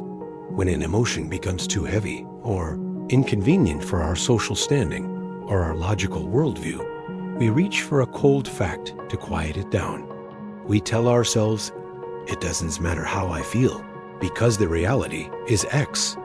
This can be a useful tool for survival, but if used too often, it becomes a form of self-suppression. The truth is that an unaddressed feeling is still a real force in our lives. It does not disappear just because we have categorized it away. The fear of being wrong emotionally can be as paralyzing as the fear of being wrong intellectually. We are taught to seek the objective, but human existence is inherently subjective. This leads us to wonder, is there such a thing as an objective feeling? Can a truth be purely emotional? You are learning that while the physics of the world may be objective, the experience of living in it is a deeply personal unfolding. To live authentically, you must find a way to honor your feelings without letting them override the reality of the shared world. The history of human medicine and psychology has often been a battle between these two realms. For centuries, we treated the body as a machine, a logical truth, while ignoring the soul, the felt truth. Now, we are rediscovering that they are inseparable.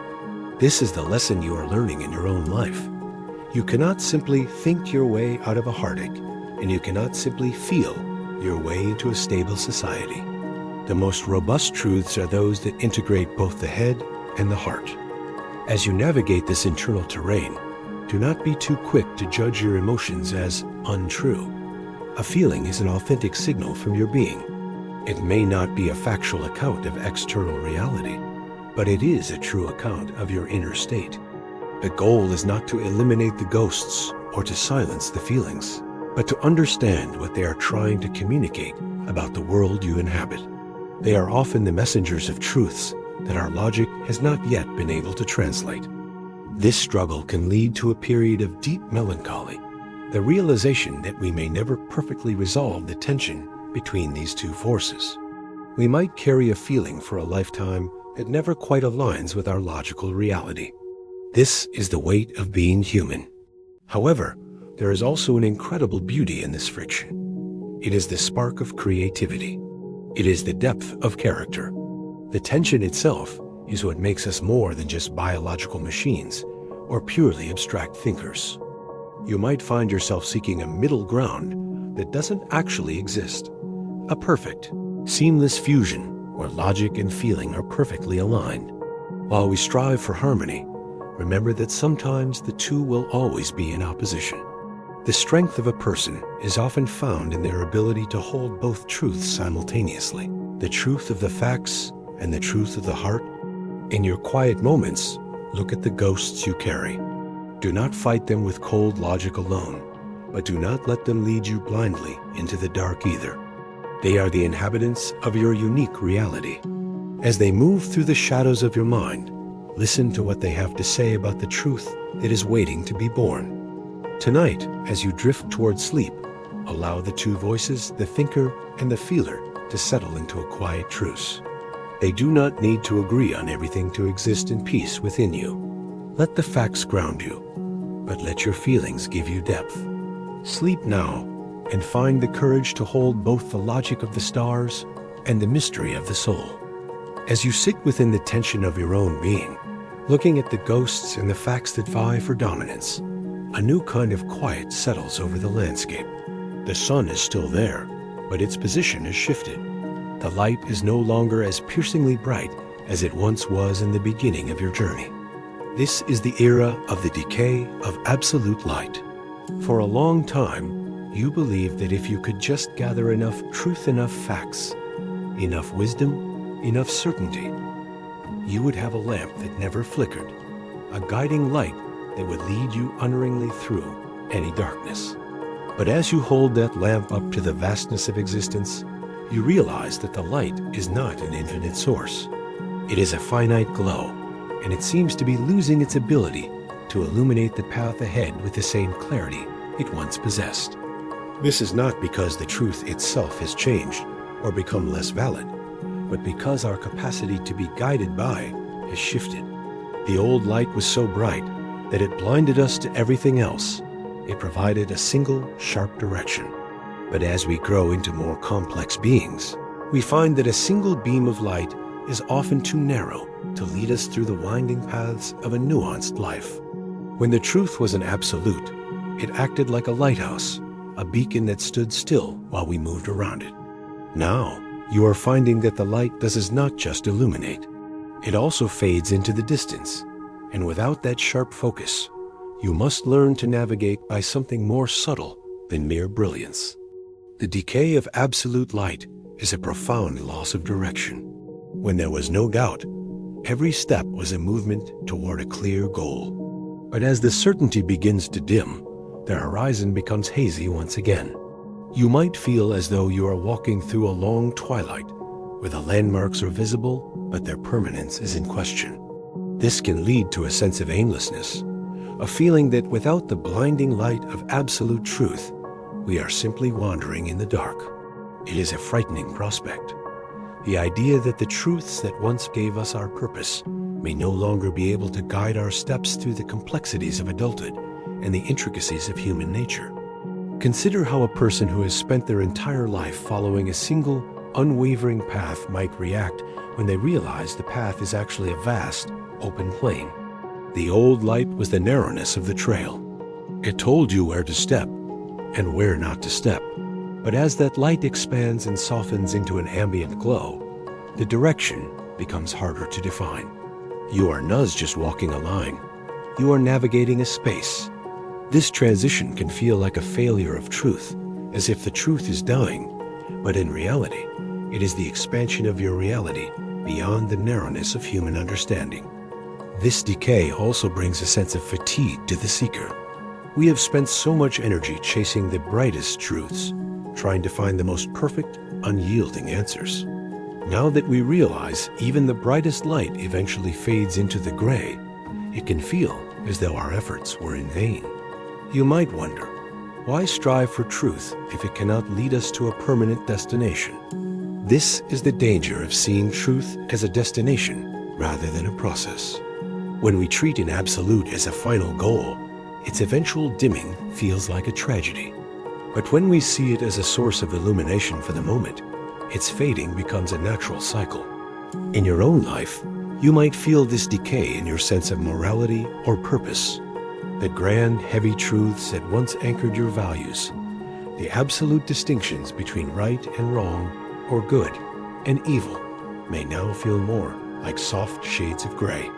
This can make the right choice harder to find, leading to a paralysis of the will. You might ask yourself, if the light is not clear enough to show me the way, should I even move at all? It is an existential weight, a question that haunts those who have moved past the simple certainties of youth into the more difficult wisdom of experience. Think of how much we rely on our moral light to navigate our social and personal worlds. We use it as a compass for our integrity. But if the light is decaying, if it becomes less of a sharp beam and more of an ambient, shifting glow, we must learn a different kind of navigation. This requires us to look at the shadows we cast. It requires you, Essery, to move away from being led by the light and toward becoming people who can carry our own sense of direction within the dimness. The decay is not an end. It is an invitation to develop a more sophisticated internal compass. There is also a psychological cost, the loss of the certainty that we were on the right path. When we could see everything clearly, we knew if we were succeeding or failing. But in the twilight, success and failure become much harder to define. This can lead to a deep sense of melancholy, as if we are losing our grip on the very meaning of our lives. We must learn that even in the dimming light, there is still progress. Even when we cannot see the end of the road, our movement through the dark is an act of profound courage and truth-seeking. You might also find that as the absolute light decays, you become more aware of the shadows it leaves behind. The sharp contrast between truth and falsehood was what made the old light so useful. But in the dimming, we see that many things are both a little bit true and a little bit false at once. This realization is not a loss of truth. It is an increase in accuracy. A shadow is just as much a part of the reality as the light itself. Learning to navigate the shadows is the next great task of the soul. As you wander through this twilight, do not be too quick to mourn the fading of the old brightness. The absolute light was wonderful for the beginning of our journey, but it could not sustain us forever. It would have become a blinding glare. It prevented us from seeing the intricacies of life if we had stayed in its grip. The decay is necessary so that we can develop the vision required to see the subtle nuances of reality. We are moving from a visual truth into a more intuitive one. In history, there are moments when great eras of enlightenment seem to fade into periods of uncertainty or darkness. These were times when the old ways of thinking could no longer illuminate the new realities being discovered. But those periods of dimming often paved the way for even deeper understandings. We must view our own period of fading not as a descent into darkness, but as a transitionary state, a moment where we are learning to see with more than just our eyes. You might find yourself tempted to reignite the old fires, to seek out new dogmas or radical certainties to replace the fading light. This is an understandable impulse. We want something to hold on to, but be careful. A forced fire may burn too brightly and too quickly, blinding you once again. The goal is not to find a replacement for the sun, but to learn how to live in the twilight. We are looking for a sustainable glow that can last through the long night of our lives. As we move forward, consider how much of your identity was built on the bright light you used to follow. Letting go of that old identity is part of the process of the decay. You must allow the you who lived in the sun to make room for the you who will live in the twilight. It is a shedding of an old self, much like the seasonal transition from summer to autumn. As you rest tonight, let the dimming light wrap around you like a soft velvet curtain. Do not fear the loss of the sharpest rays. They were often too intense for the subtle truths we are now discovering. Trust that even as the old lights fade, your vision is being trained for something deeper. Sleep now and find peace in the fading glow, knowing that you are learning to see in a brand new way. As you sit in the gathering twilight of your own journey, a new sensation begins to settle deep within your bones, a quiet, heavy, and deeply moving feeling. It is a sense of letting go, but it is not an easy or sudden release. This is a melancholy surrender. For so long, you have been a warrior for the truth.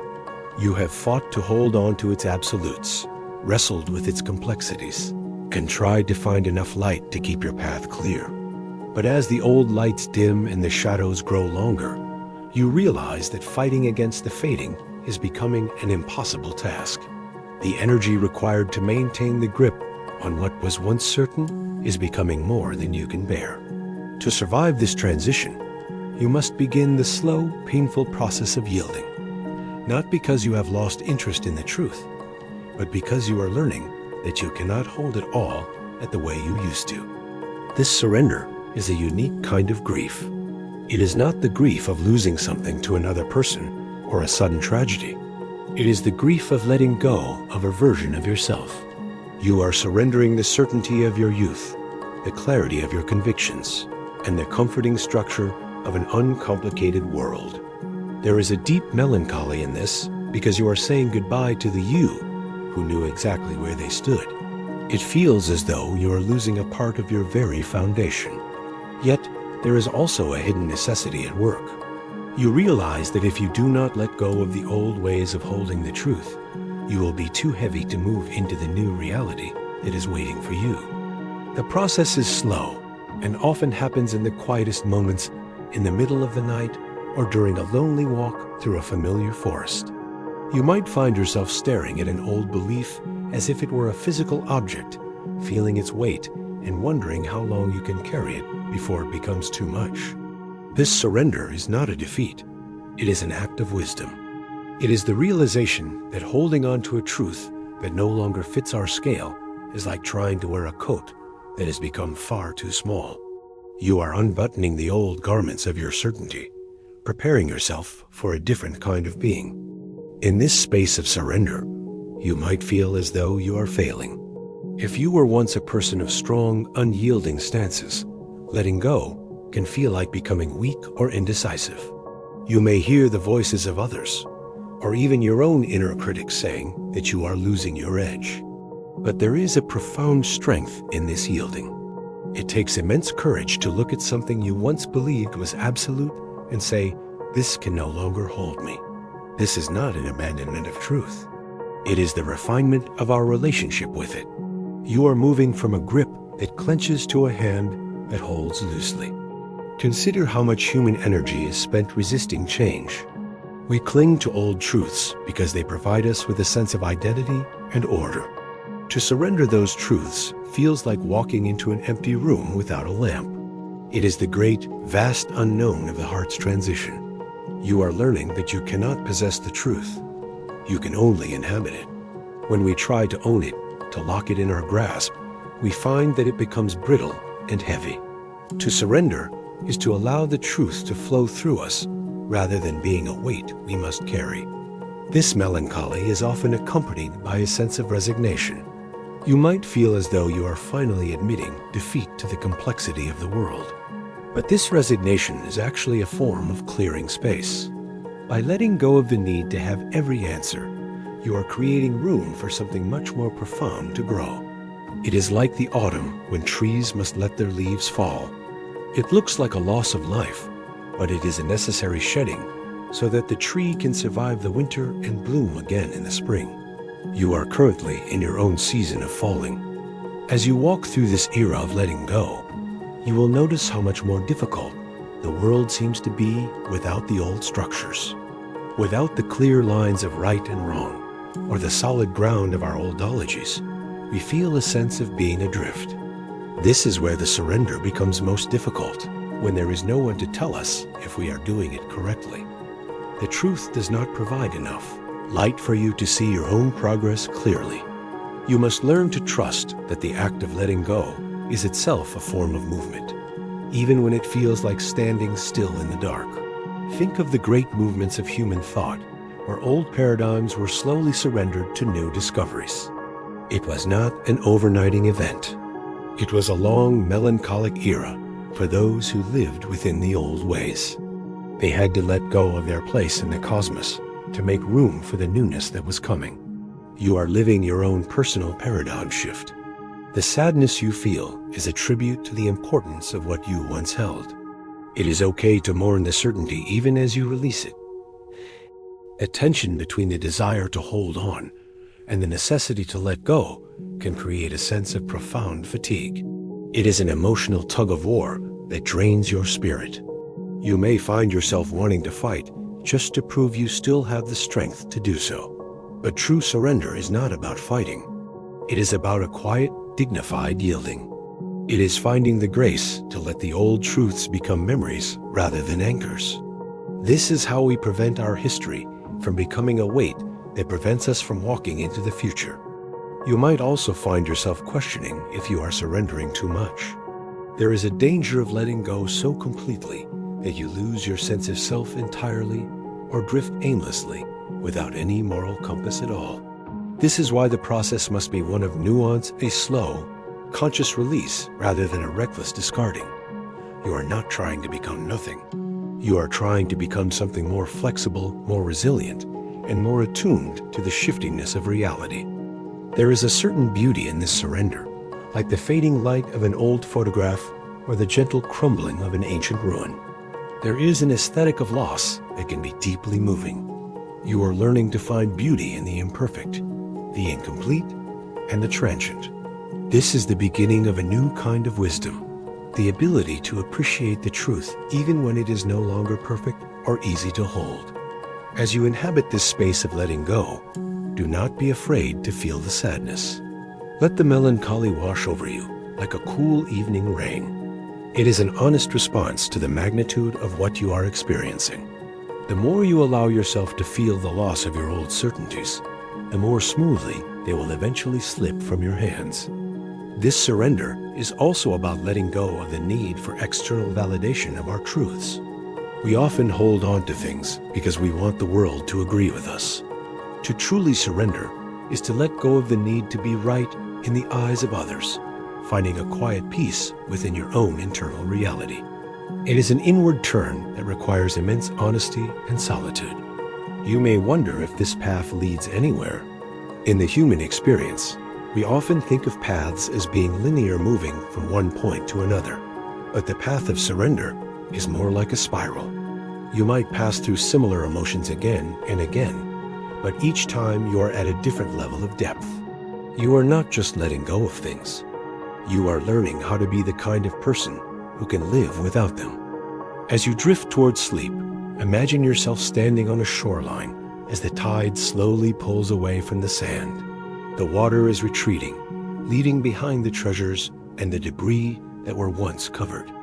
There is a sense of loss as the familiar coastline changes, yet there is also the clearing of the ground for something new to emerge. Let your old certainties move with the tide. Sleep now and let the weight of the past slowly settle into the deeps of the ocean. Do not fight the receding line. Trust that the sea knows where to go. You are letting go of the heavy things so that you can become light enough to float on the surface of a new reality. As you emerge from the quiet space of your surrender, you find yourself walking into a landscape that is neither fully dark nor fully light.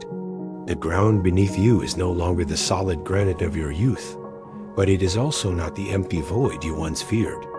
Instead, you are navigating a world built on half-truths, a reality where everything we encounter is a mixture of what is real and what is perceived, what is fact and what is necessary illusion. You are walking through a terrain of beautiful fabrications, worlds where people live by codes that are partially true and histories that are partially masked. This is the realization that human life does not exist in the pure light of absolute truth, nor in total darkness, but in the intricate, shifting web of half-truth. Walking through these half-truths can feel like walking through a forest where every tree is half ghost and half timber. You might reach out to lean on a trunk that seems solid enough for support, only to find it has a hollow core or a surface as thin as paper. In the social world, we deal with people who speak truths flavored by their own needs. They are not lying, but they are certainly not presenting the whole picture. To live among them is to learn the art of navigating the almost. You must understand that while their words may be imprecise, they still carry a weight that can affect your life. The challenge is learning how to walk through this world without being tripped by the gaps between what is said and what is true. This reality can be profoundly disorienting for someone who has spent so much time seeking the absolute. You might feel as if you are constantly negotiating with a ghost, trying to find footing in an environment that refuses to stay fixed. It feels as though nothing is real enough to build upon. However, there is a vital distinction to be made. A half-truth is not necessarily a lie. It is often just a portion of the truth brought into the light. A person might tell you they are happy when they are only partially so, or a culture might celebrate a history that armed the struggles of its past. These are not entirely false. They are simply incomplete perspectives of a much larger reality. You may find yourself wondering if living in this mode is an act of compromise, a surrender to the easy lies you once tried to avoid. Is it enough to live within the nuances? To some, a half-truth feels like a betrayal of the truth's integrity. But as you walk these paths, you realize that totalizing truth can be a heavy burden for others to carry, and perhaps even for ourselves. We often need the structure of the partial truth to make human relationships possible. The question is how to live within these half-truths without losing our own internal compass, ensuring that we do to mistake the mask for the face or the shadow for the substance. The art of navigating this terrain requires a peculiar kind of mental agility. You must learn to see the grain of truth in every story, while simultaneously holding space for the parts that are missing. It is like reading a book where some pages are written in ink and others in faint pencil. To understand the story, you can not only read what is dark, you must also interpret what is light. This requires an immense amount of patience and a willingness to hold multiple, sometimes contradictory, layers of reality at once. You are no longer looking for one answer. You are learning to live with many partial answers that collectively shape the world. There is a subtle danger in this environment, the risk of becoming too accustomed to the half measure. If we spend all our time navigating the nuances, there is a temptation to let the truth become so blurred that it loses its meaning entirely. We might start to think that because nothing is absolute, nothing truly matters. This is the trap of relativism, the idea that since truth is always partially masked, there is no point in seeking depth. To avoid this, you must recognize that even a half-truth has a structure and a reality that demands our respect. The goal is not to settle for the partial, but to use it as a stepping stone toward a deeper understanding. Consider how we navigate our own personal identities. We present ourselves to the world with certain truths. We are a parent, a friend, a worker. These labels are true, yet they are only tiny slices of our total being. To someone else, those labels are all they see. Navigating this is parting of understanding that everyone you meet is walking around with an incomplete truth about themselves and the world. If we can accept these half-truths as valid expressions of human experience, rather than as deceptive failures, we can find a way to connect more deeply, even through the masks. The history of human diplomacy and culture is essentially the history of managing these delicate balances. Great civilizations have flourished by creating common narratives, half-truths, that were enough to hold people together, without being so absolute that they crushed individual nuances. They were the bridges between the hard reality of nature and the soft needs of the human heart. As you walk, realize that you are not just a traveler. You are an architect of meaning. You are learning how to build structures of thought that can stand even when their components are not perfectly solid. You may find yourself feeling skeptical or weary from this constant negotiation. It is tiring to always be checking the weight of words and the depth of shadows. There will be moments when you long for a truth that is just one thing, something you can grab and hold without questioning. But remember, the absolute was too heavy, and the lie was too light. The half-truth is where life actually happens. It is the fertile ground where the tension between the human spirit and the vastness of reality finds its balance. The nuance of these truths also demands a different kind of integrity. In the old days, it was easy to be honest because there were clear lines to follow. Now, honesty requires being honest about the complexity itself. It means admitting when we only know part of the story and having the courage to say, "This is true for now, but I know there is more." This kind of intellectual honesty prevents us from turning our half-truths into false absolutes. We must be careful not to let our partial knowledge become a new, rigid dogmatism. As you traverse these paths, look at the beauty that can exist in the incomplete. A sunset is an atmospheric truth. It is a beautiful, colorful phenomenon that we describe as the sun setting, but it is actually a much more complex interaction of light and physics. Yet, the name still holds value. We use language to approximate reality. Our truths are human approximations. This doesn't mean they are invalid. It means they are tools meant to be used with the understanding of their limitations. In your interactions, you may find that the most profound connections happen when two people acknowledge their mutual half-truths.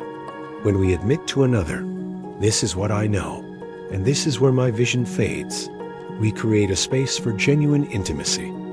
It is an invitation to explore the unknown together. This ISN is not a weakness.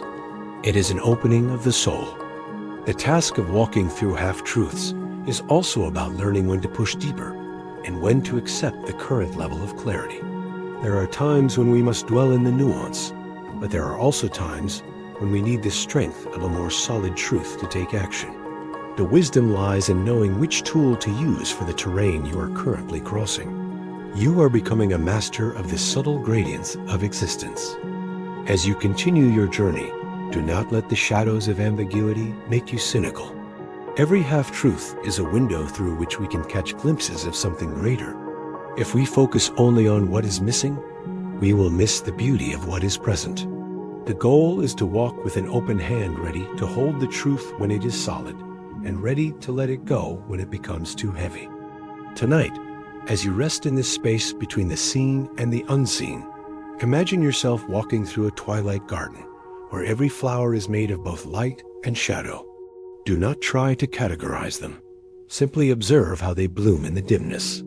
Let the nuances of the world settle into your spirit, teaching you that even an incomplete truth can be enough to guide your soul home. As you stand at the end of this long, winding journey through the history of your own understanding, the landscape begins to settle into a state that is neither bright nor dark, neither silent nor loud.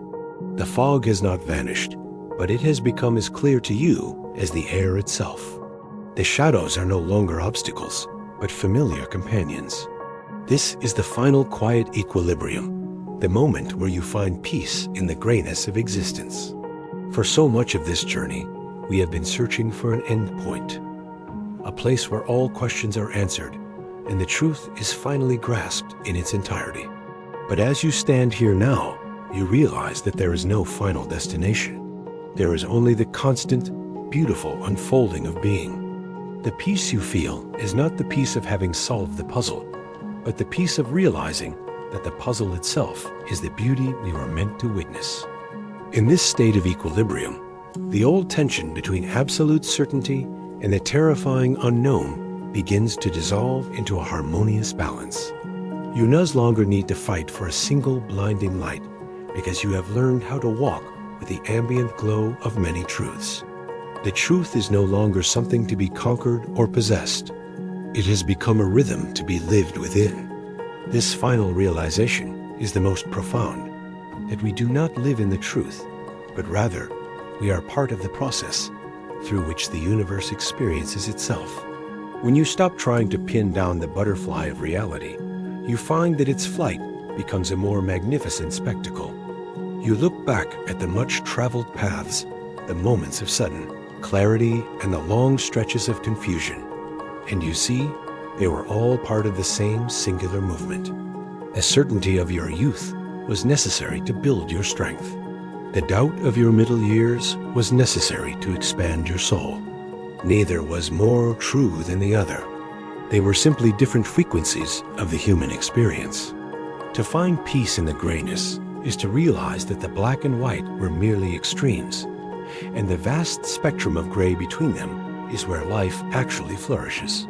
It is in the nuances, the shadows, and the subtle shades that we truly encounter the complexity of existence.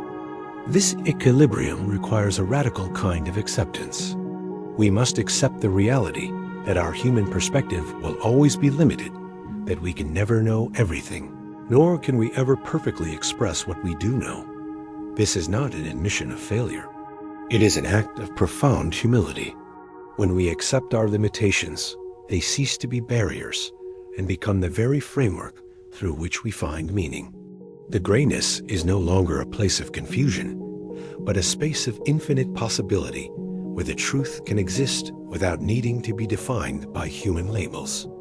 Consider the peace found in the natural world, the way the twilight hour does not struggle between day and night, but simply exists as its own beautiful atmospheric state. Or the way the sea is neither entirely solid nor entirely empty. It holds a vast churning reality that supports all life. We are learning to align our internal weather with these eternal cycles of flux. The goal of human existence was never to reach a static perfection, but to find an inner stillness that can remain even as everything around us changes. As you inhabit this quietude, the old fear of losing the truth vanishes. You realize you cannot lose what you have finally learned to carry with ease. The truths we once thought were slipping through our fingers are now held in a different way, not by clenching our fists, but by opening our palms. This is the ultimate wisdom, that the less we try to hold on to reality, the more we truly possess it. You are no longer a collector of facts. You have become an inhabitant of truth. This final stage can feel lonely to those who still crave the bright, singular beacons of old dogmas. They may look at your quietedness and think you have lost your fire or your purpose, but they do not see that your fire is now a steady, enduring warmth rather than a flickering flame. Your purpose has shifted from seeking to being. You are no longer running toward a distant mountain. You are learning to be the mountain itself, still, profound, and deeply rooted in the reality of the moment. In your interactions with others, this equilibrium will manifest as a deep, quiet empathy, because you no longer need people to fit into neat categories of right or wrong. You can see them as they truly are: complex, beautiful, and beautifully flawed. You become a person who can sit in the silence of another's doubt without needing to fix it, because you know that their search is just as sacred as your own. This is the ultimate social truth, that we find our deepest connections when we stop demanding clarity from one another and start honoring the mystery. There is a certain grace in this surrender to the gray. It is the realization that there is no need for an answer, because the question itself is the music of existence. When we ask, why? We are often looking for a cause. When we live in the truth, we realize that being is the answer. This doesn't diminish our human desire to understand, but it changes the nature of our inquiry from an interrogation into an exploration. We no longer seek to solve the world. We seek to witness it. The history of your life becomes a beautiful tapestry of these cycles. You can look at each chapter, the hard certainty, the sudden doubt, the golden lie, and the lonely truth, and see how they were all necessary to forge the person you are today. The truth was never something you could find, because it is not a thing. It is the way you move through the world. Your history is no longer a list of accomplishments or failures, but a sacred record of your growth into this quiet equilibrium. As we approach the end of our journey tonight, let the heavy weight of the past fall away like an old, unnecessary cloak. You are not losing your grip on reality. You are finally letting it hold you. The silence is not empty. It is full to the brim with the presence of everything that is real. There is nothing left to solve, for there is nothing left to separate yourself from the truth. As you prepare for a deep and restorative sleep, let the grayness wrap around you like a soft velvet mist. It is not a veil to hide the world, but a gentle medium in which you can rest without fear of losing your way. The stars above do not need to be perfectly understood to provide light. They simply are. And so must you be. In this final moment, there is only the breath, the heartbeat, and the vast, quiet unfolding of the universe. You have traveled through the dark, through the light, and through the gray, and you have returned to yourself. This is the end of one journey and the beginning of a life lived in the beautiful, profound balance of all things. Sleep now. Let your mind rest in the perfect, quiet equilibrium where truth and being are one. The world is vast, but it is also intimately yours. Let your breathing become a slow, rhythmic tide, the ebb and flow of existence itself. Let every thought drift away like a leaf on a calm lake, leaving nothing but clear, still water. There is no more to do, nowhere else to go. You have reached the center of your own heart, where truth and peace are one. Sleep now, gentle soul. Let the silence hold you. Let the mystery embrace you. The world will wait for its dawn, but for now, there is only this beautiful, profound rest. The end. Sweet dreams.